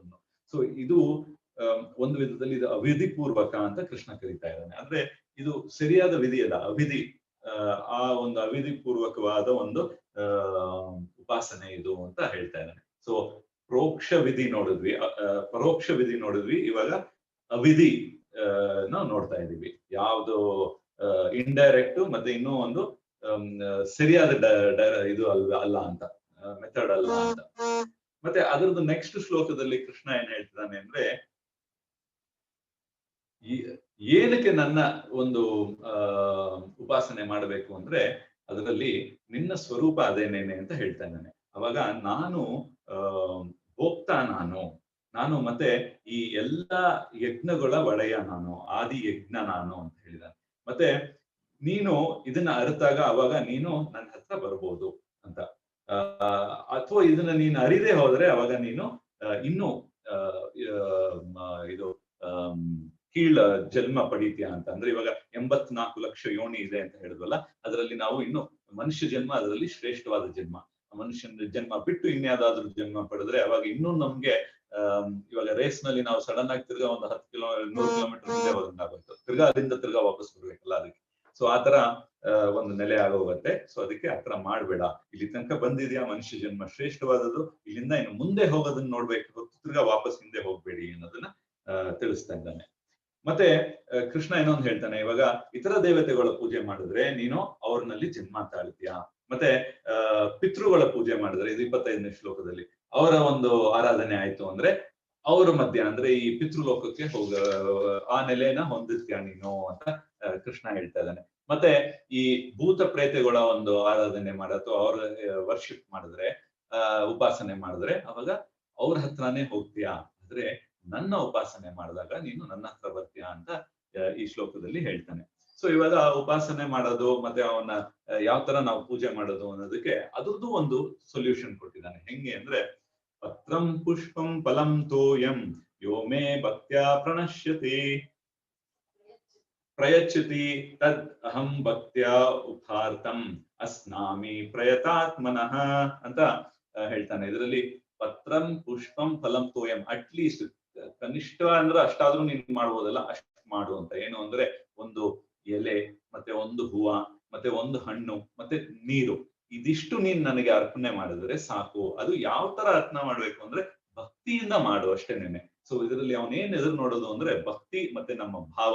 ಅದಕ್ಕೆ ಅವನು ಭಾವಾಗ್ರಹಿ ಅಂತ ಕರೀತಾರ ಅವನ್ನ. ಇದರಲ್ಲಿ ಏನು ಆ ಒಂದು ಎಲೆ ಅಥವಾ ಒಂದು ಹೂವ ಇದೆಲ್ಲ ನಾವು ಅವನ್ಗೇನಾದ್ರು ಕೊಟ್ರೆ ಅದನ್ನ ಅವನ್ಗೇನಾದ್ರು ಆಗತ್ತೆ, ಅವನಿಗೆ ಯಾವ ತರನು ಅದ್ರದ್ದು ಎಫೆಕ್ಟ್ ಇರಲ್ಲ. ಬಟ್ ಆದ್ರೆ ಅವ್ನು ಏನ್ ಎದುರು ನೋಡ್ತಾನೆ, ಯಾವ ಭಾವದಲ್ಲಿ ನಾವು ಕೊಡ್ತಿದ್ದೀವಿ ಅನ್ನೋದು ಅದು ಮುಖ್ಯ. ಅದು ಸೊ ಆ ಒಂದು ವಿಷಯವನ್ನ ತಿಳಿಸ್ತಾ ಇದರಲ್ಲಿ ಏನ್ ಹೇಳ್ತಿದ್ದಾನೆ ಅಂದ್ರೆ, ನೀನು ಕನಿಷ್ಠ ಅಷ್ಟಾದ್ರೂ ಮಾಡು, ಬಟ್ ಮಾಡೋದನ್ನ ಭಕ್ತಿಯಿಂದ ಮಾಡು ಅಂತ ಹೇಳ್ತಾ ಇದ್ದಾನೆ. ಮತ್ತೆ ಇನ್ನೊಂದು ಉಪಾಯ ಕೊಟ್ಟಿದ್ದಾನೆ, ನನ್ನ ಉಪಾಸನೆ ಹೆಂಗ್ ಮಾಡ್ಬೇಕು ಅಂದ್ರೆ, ಯತ್ ಕರೋಸಿ ಯದ್ ಅಸ್ನಾಸಿ ಯದ್ ಜುಹೋಸಿ ತದಾಸಿ ಯತ್ ತಪಸ್ಯಸ್ಸಿ ಕೌಂತೆಯ ತತ್ ಕುರುಷ್ವ ಮದರ್ಪಣಂ. ಅಂದ್ರೆ ನೀನು ಏನೇ ಕೆಲಸ ಮಾಡಿದ್ರು ಮತ್ತೆ ನೀನು ಏನನ್ನ ತಿನ್ನೋದು, ಏನೇ ಒಂದು ಪದಾರ್ಥನ ನೀನ್ ಸ್ವೀಕರಿಸಿದ್ರು, ಮತ್ತೆ ಏನೇ ಒಂದು ದಾನ ಧರ್ಮ ನೀನ್ ಮಾಡಿದ್ರು, ಮತ್ತೆ ಯಾವುದೇ ಒಂದು ತಪಸ್ಸು ನೀನ್ ಮಾಡಿದ್ರು, ಅದೆಲ್ಲವನ್ನೂ ನೀನು ನನಗೆ ಅರ್ಪಣೆ ಮಾಡೋ ಒಂದು ಮನೋಭಾವನೆಯಲ್ಲಿ ಮಾಡು. ಅದರಲ್ಲಿ ನಿನಗೆ ಯಶಸ್ಸು ಉಂಟಾಗತ್ತೆ ಅಂತ ಕೃಷ್ಣ ಹೇಳ್ತಾ ಇದ್ದಾನೆ. ಸೊ ಕೃಷ್ಣನಲ್ಲಿ ಅರ್ಪಣೆ ನಾವು ಮಾಡೋ ಕೆಲ್ಸನೇ ನೀನ್ ಮಾಡ್ಕೊಂಡು ಹೋಗಿ, ಬಟ್ ಆದ್ರೆ ಎಲ್ಲಾನು ಕೃಷ್ಣಂದ ಏನಂತ, ಅದಕ್ಕೆ ಕೃಷ್ಣಾರ್ಪಣ ನಮಸ್ತು ಅನ್ನೋದು ಎಲ್ಲಾನು ಅವನಿಗೆ ಅರ್ಪಣೆ ಮಾಡೋ ತರ ಒಂದು ಮನೋಭಾವನೆಯಲ್ಲಿ ನೀವು ಮಾಡಿ ಅಂತ ಕೃಷ್ಣ ಹೇಳ್ತಾ ಇದ್ದಾನೆ. ಸೊ ಇದರಿಂದ ಏನಾಗತ್ತೆ ಅಂದ್ರೆ ನಿನಗೆ ಬಿಡುಗಡೆ ಆಗತ್ತೆ. ಯಾವ್ದ್ರಿಂದ? ಈ ಕರ್ಮದಿಂದ ನಿನಗೆ ಬಿಡುಗಡೆ ಆಗುತ್ತೆ. ನಾವು ನೋಡಿದ್ವಿ ಮುಂಚೆ, ನಾವ್ ಏನೇ ಒಂದು ಕೆಲಸ ಮಾಡಿದ್ರು ಅದ್ರದ್ದು ಪ್ರತಿಕ್ರಿಯೆ ನಮ್ಮಲ್ಲಿ ಇರತ್ತೆ. ಇವಾಗ ಒಳ್ಳೇದ್ ಮಾಡಿದ್ರೆ ನಮ್ಗೆ ಅದ್ರದ್ದು ಪ್ರತಿಕ್ರಿಯೆ ಏನು ಅಂದ್ರೆ ನಮ್ಗೆ ಪುಣ್ಯ ಬರುತ್ತೆ ಅದರಲ್ಲಿ, ಅಥವಾ ಒಂದು ಕೆಟ್ಟ ಕೆಲಸ ಮಾಡಿದ್ರೆ ಅದ್ರ ಪ್ರತಿಕ್ರಿಯೆ ಪಾಪ ಬರುತ್ತೆ. ಸೊ ಪಾಪ ರಾಶಿ ಬೆಳೀತಾ ಹೋಗುತ್ತೆ, ಪುಣ್ಯ ರಾಶಿನೂ ಬೆಳೀತಾ ಇರುತ್ತೆ. ಸೊ ಒಂದು ಕಮ್ಮಿ ಒಂದು ಹೆಚ್ಚು ಇರ್ಬೋದು, ಬಟ್ ಅದೆಲ್ಲ ಇಲ್ಲಿ ಮುಖ್ಯ. ಏನು ಅಂದ್ರೆ ಇದು ಏನೇ ಒಂದು ಕಾರ್ಯ ಮಾಡಿದ್ರು ಅದ್ರದ್ದು ನಮ್ಗೆ ಪ್ರತಿಕ್ರಿಯೆ ಇದ್ದೇ ಇರುತ್ತೆ. ಈ ಪ್ರತಿಕ್ರಿಯೆ ನಮ್ಮಿಂದ ಹೋಗ್ಬೇಕದು. ಆ ಪ್ರತಿಕ್ರಿಯೆ ಇತ್ತು ಅಂದ್ರೆ ನಾವು ಇನ್ನೂ ನಮ್ಮಗ್ ನಾವೇ ಕಟ್ ಹಾಕೊಂಡಂಗೆ ಈ ಭೌತಿಕ ಜಗತ್ನಲ್ಲಿ ಇನ್ನು ನಾವು ಅದಷ್ಟು ಜನ್ಮಗಳು ತಾಳ್ಬೇಕು. ಅದೇ ಒಂದು ಮುಂಚೆ ಇವರು ಕತೆ ಹೇಳಿದ್ರಲ್ಲ, ಹೆಂಗೆ ಯುಧಿಷ್ಠಿರ ಇದು ಧೃತರಾಷ್ಟ್ರ ಕೇಳ್ದ ಏನಕ್ಕೆ ನನ್ಗೆ ಈ ತರ ನಾನ್ ಮಾಡಿದೆ ಅಂತ. ಅವಾಗ ಯಾವ್ದೋ 50 ಜನ್ಮದ ಹಿಂದೆ ಆಗಿದ್ದು ಇವಾಗ ಅದರದ್ದು ಫಲ ನಿನಗೆ ಅನುಭವಿಸೋಂಗಾಗಿದೆ ಅಂತೆಲ್ಲ ಹೇಳಿದ್ರಲ್ಲ. ಆತರ ಅದು ಬಿಡಿಸ್ಕೊಳಕ್ಕೆ ಆಗಲ್ಲ. ಅದು ಇನ್ನು ನಮ್ಮನ್ನ ಕಟ್ಟಾಕತ್ತೆ ಈ ಜನನ ಮತ್ತು ಮರಣದಲ್ಲಿ. ಸೊ ಹಂಗಾಗಿ ನಮ್ಮ ಕರ್ಮದಿಂದ ನಾವು ಬಿಡುಗಡೆ ಆದ್ರೆ ಅವಾಗ ನಮಗೆ ಒಂದು ಹೆಜ್ಜೆ ನಾವು ಕೃಷ್ಣನ ಹತ್ರ ಹೋದಂಗೆ. ಸೊ ಆ ಒಂದು ದೃಷ್ಟಿನಲ್ಲಿ ನಮಗೆ ಈ ನಾವೇನೇ ಒಂದು ಕೆಲಸ ಮಾಡಿದ್ರು ಅದು ಕೃಷ್ಣನಿಗೆ ನಾವು ಅರ್ಪಣೆ ಮಾಡ್ತಿದೀವಿ ಅನ್ನೋ ಮನೋಭಾವನೆಯಲ್ಲಿ ಮಾಡಿದಾಗ ಅವಾಗ ಈ ಯಾವ ತರ ಕರ್ಮನೂ ನಮಗೆ ಬರೋದಿಲ್ಲ. ಇದನ್ನ ನಾವು ಅಕರ್ಮ ಅಂತ ಕರಿತೀವಿ. ಇದರಲ್ಲಿ ಕರ್ಮಗಳು ಟೆಕ್ನಿಕಲ್, ಇದು ಸ್ವಲ್ಪ ಕರ್ಮನಲ್ಲಿ ವಿಕರ್ಮ ಇದೆ, ಸಕರ್ಮ ಇದೆ, ಮತ್ತೆ ಅಕರ್ಮ ಇದೆ. 3 ತರ ಇದೆ. ಅಕರ್ಮ ಅನ್ನೋದು ಈ ಕಡೆಗೂ ಅಲ್ಲ ಆ ಕಡೆಗೂ ಅಲ್ಲ. ಸೊ ಅದು ನ್ಯೂಟ್ರಲ್. ಅದು ಅಂದ್ರೆ ಅದರಲ್ಲಿ ಯುಕ್ತ ವೈರಾಗ್ಯ ಅನ್ನೋದನ್ನು ಅದನ್ನ ಹೇಳ್ಬೋದು ನಾವು. ಸೊ ಈ ತರ ನಾವು ಕೆಲಸಗಳು ಮಾಡಿದಾಗ ಅವಾಗ ನಮಗೆ ಮುಕ್ತಿಗೆ ಒಂದು ದಾರಿ ಆಗತ್ತೆ. ನನ್ನ ಹತ್ರ ನೀನು ಬೇಗ ಬರ್ತೀಯಾ ಅಂತ ಕೃಷ್ಣ ತಿಳಿಸ್ತಾ ಇದ್ದಾನೆ. ಸೊ ಇದಿಷ್ಟು ತಿಳಿಸಿದ ಮೇಲೆ ಇನ್ನೊಂದು 2-3 ವಿಷಯ ಕೃಷ್ಣ ಹೇಳ್ತಾ ಇದ್ದಾನೆ. ಏನ್ ಹೇಳ್ತಾನೆ ಅಂದ್ರೆ 29ನೇ ಶ್ಲೋಕದಲ್ಲಿ ನೋಡಪ್ಪ, ಸಮೋಹಂ ಸರ್ವಭೂತೇಶು ಅಂದ್ರೆ ನಾನು ಎಲ್ಲಾ ಭೂತೇಶು ಅಂದ್ರೆ ಎಲ್ಲಾ ಜೀವರಾಶಿ, ಎಲ್ಲಾ ಜೀವಾತ್ಮಕ್ಕೂ ನಾನು ಸರಿ ಸಮವಾಗಿದ್ದೀನಿ. ನಾನು ಅಂದ್ರೆ ನಾನು ಪಕ್ಷಪಾತ ಮಾಡೋದಿಲ್ಲ. ನನ್ಗೆ ಯಾರ ಮೇಲೂ ಅಸೂಯೆ ಇಲ್ಲ, ಯಾರ ಮೇಲೂ ಒಂದು ಪಾರ್ಶಿಯಾಲಿಟಿ ಅನ್ನೋದಿಲ್ಲ. ನಾನು ಎಲ್ಲರಿಗೂ ಸಮವಾಗಿರ್ತೀನಿ ಯಾವಾಗ್ಲೂ. ಬಟ್ ಆದ್ರೆ ಭಜಂತೆ ತುಮಾಂ ಭಕ್ತ್ಯ, ನನ್ನ ಭಕ್ತಿ ಯಾರು ಮಾಡ್ತಾರೋ ಅವರಿಗೆ ನಾನು ಫ್ರೆಂಡ್ ಆಗಿರ್ತೀನಿ ಅಂತ ಕೃಷ್ಣ ಹೇಳ್ತಾ ಇದ್ದಾನೆ. ಅವರು ನನ್ನಲ್ಲೇ ಇರ್ತಾರೆ, ಮತ್ತೆ ಅವರು ನನಗೆ ಫ್ರೆಂಡು, ನಾನು ಅವ್ರಿಗೆ ಫ್ರೆಂಡ್ ಅಂತ. ಸೊ ಇವಾಗ ನೀವು ಕೃಷ್ಣನಿಗೆ ಒಂದು ಫ್ರೆಂಡ್ ರಿಕ್ವೆಸ್ಟ್ ಕಳಿಸ್ಬೇಕು ಅಂದ್ರೆ ಅವನ್ ನೀವು ಕಳಿಸ್ತೀರಾ, ಅವನ್ ಅಕ್ಸೆಪ್ಟ್ ಮಾಡ್ಕೋಬೇಕು ಅಂದ್ರೆ ಅದಕ್ಕೆ ಉಪಾಯ ಏನು ಅಂದ್ರೆ ನಾವು ಯಾವ ತರ ಭಕ್ತಿ ಮಾಡ್ತಿದೀವಿ ಅಂತ ಅಷ್ಟೇನೆ. ಸೊ ನಾವು ಭಕ್ತಿ ಮಾಡಿದಾಗ ಅವನ ಫ್ರೆಂಡ್ ರಿಕ್ವೆಸ್ಟ್ ಅಕ್ಸೆಪ್ಟ್ ಮಾಡ್ಕೊಂಡ್ಬಿಡ್ತಾನ ಅವನು. ಓಕೆ, ಸೊ ಅದೇ ಮುಖ್ಯವಾದದ್ದು ಒಂದು ಸಂಗತಿ ಇಲ್ಲಿ. ಮತ್ತೆ ನೆಕ್ಸ್ಟ್ ಶ್ಲೋಕದಲ್ಲಿ 30 ಮತ್ತೆ 31, 30 ಮತ್ತೆ 31ರಲ್ಲಿ ಈ ಅವನ ಕೃಪೆ ಏನಿದೆ, ಭಗವಂತನ ಕೃಪೆ ಅದು ಯಾವ ತರ ಇದೆ ಅಂತ ತಿಳಿಸ್ತಾ ಇದ್ದಾನೆ. ಇದರಲ್ಲಿ ಏನಾಗತ್ತೆ, ಈ ತರ ಒಬ್ಬ ಭಕ್ತ ನನ್ನ ನಿರಂತರ ಸೇವೆನಲ್ಲಿದ್ದಾಗ, ಯಾಗಿದ್ರು ನಾವೆಲ್ಲ ಭೌತಿಕ ಜಗತ್ನಲ್ಲಿ ಸೊ ಅದರಲ್ಲಿ ಮಾಯೆನಲ್ಲಿ ಇದೀವಿ ನಾವು. ಸೊ ಕೆಲವು ಸಮಯ ಏನಾಗ್ಬೋದು, ಸ್ವಲ್ಪ ಈ ನಾವು ಮಾಯೆಯ ಒಂದು ಇನ್ಫ್ಲೂಯೆನ್ಸ್ ಇರತ್ತಲ್ಲ, ಅದರಲ್ಲಿ ಅಕಸ್ಮಾತ್ ನಮ್ಮ ಭಕ್ತಿಯ ಸೇವೆ ಏನಾದ್ರೂ ಕಮ್ಮಿ ಆದ್ರೂ ಪರವಾಗಿಲ್ಲ, ಅಥವಾ ಭಕ್ತಿ ಮಾರ್ಗದಿಂದ ಸ್ವಲ್ಪ ದಾರಿ ತಪ್ಪಿ ಬೇರೆ ಕಡೆ ಹೋದ್ರುನು ನಾನ್ ನೋಡ್ಕೊತೀನಿ ಅಂತ ಹೇಳ್ತಾನೆ ಕೃಷ್ಣ. ಅಂದ್ರೆ ನಾನ್ ತಿರ್ಗಾ ಅವನ್ನ ವಾಪಸ್ ಕರ್ಕೊಂಡ್ ಬರ್ತೀನಿ ಅಂತ. ಅದಕ್ಕೇನೆ ಕೃಷ್ಣ ಅಂದ್ರೆ ಹೆಂಗೆ ಅಂದ್ರೆ ಇದು ಮಾಫಿ. ಇವಾಗ ಒಂದ್ಸಲಿ ಒಳಗ್ ಹೋದ್ಮೇಲೆ ನಾವು ಹೊರಗಡೆ ಬರ್ತೀವಿ ಅಂದ್ರೂ ಅವ್ನ್ ಬಿಡಲ್ವಂತೆ. ಯಾಕೆಂದ್ರೆ ಅವನು ಅಷ್ಟು ಮರ್ಸಿ ಅವನು. ಓಕೆ, ಅವನ ಅಷ್ಟು ಕೃಪೆ ಅವನಿರತ್ತೆ ಅಂತ. ಸೊ ಈ ಕೃಪೆನಲ್ಲಿ ಅದಕ್ಕೆ ನಾವು ಆ ಒಂದು ಆಶ್ರಯದಲ್ಲಿ ನಾವಿದ್ರೆ ಅವಾಗ ನಮ್ಗೆ ಯಾವ ತರ ತೊಂದರೆನೂ ಇಲ್ಲ, ಗ್ಯಾರಂಟಿಡ್. ಅಂದ್ರೆ ಇವಾಗ ಒಂದು ವಾಹನ ಹತ್ತಿ ಕೂತಂಗೆ ಡೆಸ್ಟಿನೇಷನ್ ಅಂದ್ರೆ ಹೋಗೋ ಸ್ಥಳ ಗ್ಯಾರಂಟಿಡ್. ಅದು ಏನಂದ್ರೆ ಸ್ವಲ್ಪ ಟೈಮ್ ತಗೊಳತ್ತೆ. ಓಕೆ, ಇವಾಗ ರಾತ್ರಿ ಇಲ್ಲಿ ಕೂತಿದ್ದೀನಿ, ಬೆಳಗ್ಗೆ ಹೊತ್ತಿಗೆ ಅಲ್ಲಿ ಮುಟ್ತೀನಿ ಅನ್ನೋದು, ಬಟ್ ಅಂತೂ ಗ್ಯಾರಂಟಿಯಲ್ಲಿ ಹೋಗ್ತೀನಿ ಅನ್ನೋದಿರುತ್ತಲ್ಲ, ಆತರ ನಾವು ಭಗವಂತನ ಹತ್ರ ಹೋಗೋದಂತೂ ಗ್ಯಾರಂಟಿ. ಸ್ವಲ್ಪ ಟೈಮ್ ತಗೋಬಹುದು, ಬಟ್ ಕಾಲ ಬಂದಾಗ ಅಲ್ಲಿ ಹೋಗ್ತೀನಿ. ಅದರ ತನಕನೂ ನಾನು ಮಾಡೋ ಭಕ್ತಿ ನಾನು ಮಾಡ್ಕೊಂಡು ಹೋಗ್ತೀನಿ ಅನ್ನೋ ಮನೋಭಾವನೆಯಲ್ಲಿ ಭಕ್ತಿ ಮಾಡಿ ಅಂತ ಆಚಾರ್ಯರು ತಿಳಿಸ್ತಾರೆ. ಮತ್ತೆ ಕೃಷ್ಣ ಏನ್ ಹೇಳ್ತಾನೆ ಅಂದ್ರೆ, ನಮೇ ಭಕ್ತ್ಯ ಪ್ರಣಶ್ಯತಿ, ನನ್ನ ಡಿವೋಟಿ ಯಾವಾಗ್ಲೂ ನಾಶ ಆಗೋದಿಲ್ಲ. ಇದನ್ನ ನೀನು ಧೈರ್ಯವಾಗಿ ಗಟ್ಟಿಯಾಗಿ ಹೇಳು ಅರ್ಜುನ ಅಂತ ಹೇಳಿ ಆತರ ಅವನು ಕೃಷ್ಣ ಪ್ರೋತ್ಸಾಹ ಕೊಡ್ತಾನೆ ಅರ್ಜುನನ್ಗೆ. ಮತ್ತೆ ಅರ್ಜುನನಿಂದ ನಮ್ಮೆಲ್ಲರಿಗೂ ಕೊಡ್ತಾನೆ, ಏನು ಯೋಚನೆ ಮಾಡ್ಬೇಡ, ನನ್ನ ಭಕ್ತಿ ಮಾಡಿದ್ರೆ ನಿನ್ಗೆ ಡೆಫಿನೆಟ್ ಆಗಿ ನನ್ನ ಹತ್ರ ನೀನು ಬಂದೇ ಬರ್ತೀಯಾ ಅಂತ. ಸೊ ಇಷ್ಟೆಲ್ಲ ಹೇಳಿ ಕೊನೆಯಲ್ಲಿ ಅವನು ಕೊನೆಯ ಶ್ಲೋಕ ಏನು ಅಂದ್ರೆ, ಇದು ಕನ್ಕ್ಲೂಷನ್ ಅಂದ್ರೆ, ಇದು 9ನೇ ಅಧ್ಯಾಯದ ಏನು ಅಂದ್ರೆ, ಮನ್ಮನಾಭವ ಮದ್ಭಕ್ತೋ ಮದ್ಯಾಜಿಮಾಂ ನಮಸ್ಕುರು ಮಾಮೇ ವೈಶ್ಯಸಿ ಯುಕ್ತೈವಂ ಆತ್ಮಾನಾಮತ್ಪರಾಯಣಃ.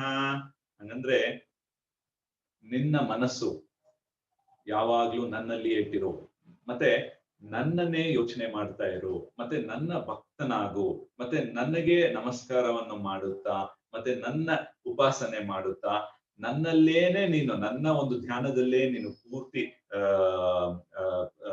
ನಿರಂತರವಾಗಿದ್ರೆ ಅವಾಗ ನೀನು ಖಂಡಿತ ನನ್ನ ಹತ್ರ ಬರ್ತೀಯಾ, ನನ್ನನ್ನ ಹೊಂದುತ್ತೀಯಾ ಅಂತ ಹೇಳ್ತಾ ಇದ್ದಾನೆ.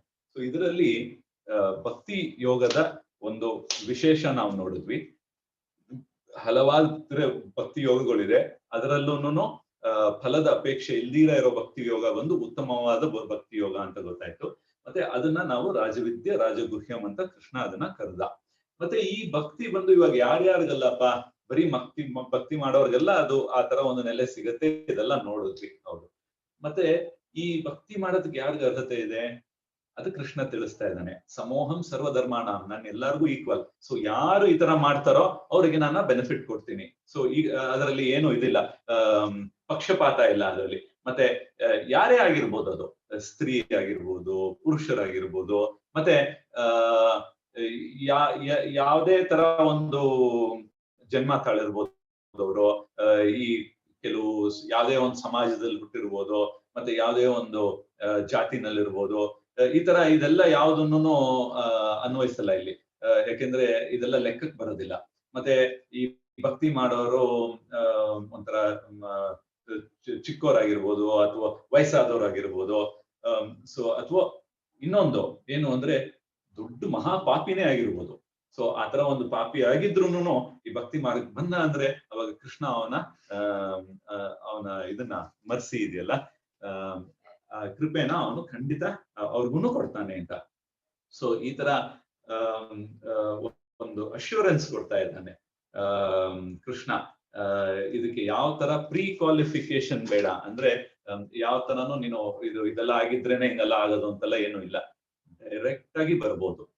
ಯಾವುದೇ ಪೊಸಿಷನ್ ಅಲ್ಲಿ ನಾವಿದ್ರುನು ಈ ನವವಿಧ ಭಕ್ತಿಯನ್ನ ನಾವು ಸ್ವೀಕರಿಸ್ಕೊಂಡ್ರೆ, ಮತ್ತೆ ಆ ನವವಿಧ ಭಕ್ತಿನ ಯಾವ ತರ ಅಂದ್ರೆ ಏನೇ ಒಂದು ಫಲದ ಅಪೇಕ್ಷೆ ಇಲ್ದಿರ ಇರೋ ಒಂದು ನೆಲೆ, ಆ ಒಂದು ಭಾವನೆಯಲ್ಲಿ ನಾವು ಅದನ್ನ ಮಾಡೋದಕ್ಕೆ ಶುರು ಮಾಡಿದಾಗ ಅವನ ಕೃಪೆ ಖಂಡಿತ ಬರುತ್ತೆ, ಮತ್ತೆ ಖಂಡಿತ ನಾವು ಅವನ್ನ ಹೊಂದುತ್ತೀವಿ.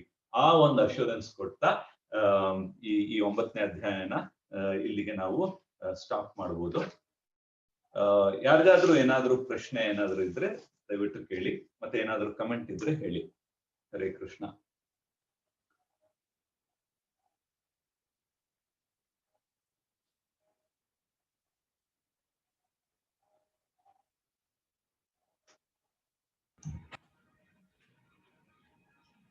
ಕೃಷ್ಣ.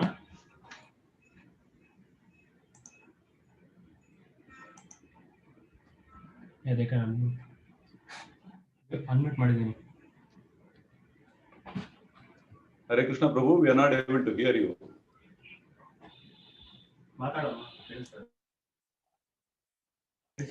ಹರೇ ಕೃಷ್ಣ ಪ್ರಭುಜಿ.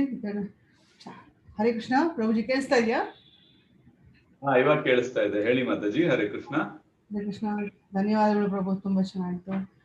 ಪ್ರಶ್ನೆಗಳು ಏನಾರು ಇದ್ರೆ ದಯವಿಟ್ಟು ಕೇಳಿ ಎಲ್ಲಾರು, ಅಥವಾ ಪ್ರಶ್ನೆ ಇಲ್ಲ ಅಂದ್ರೂ ಏನಾರ ಹಂಚ್ಕೋಬೇಕು ಇಲ್ಲಿ ಪಾಠದ ಬಗ್ಗೆ ಆಗ್ಲಿ, ಏನಾರ ಹೇಳ್ಬೇಕು ಅಂದ್ರೆ ದಯವಿಟ್ಟು ಹೇಳಿ.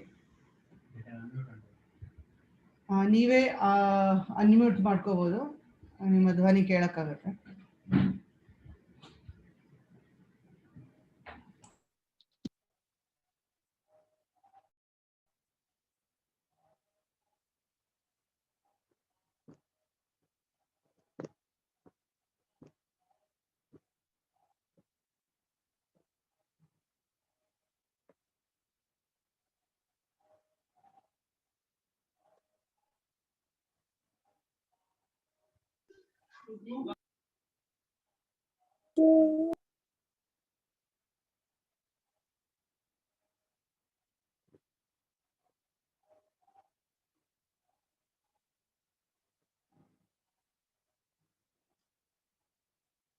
Okay, Prabhu, so we can stop here, Prabhu.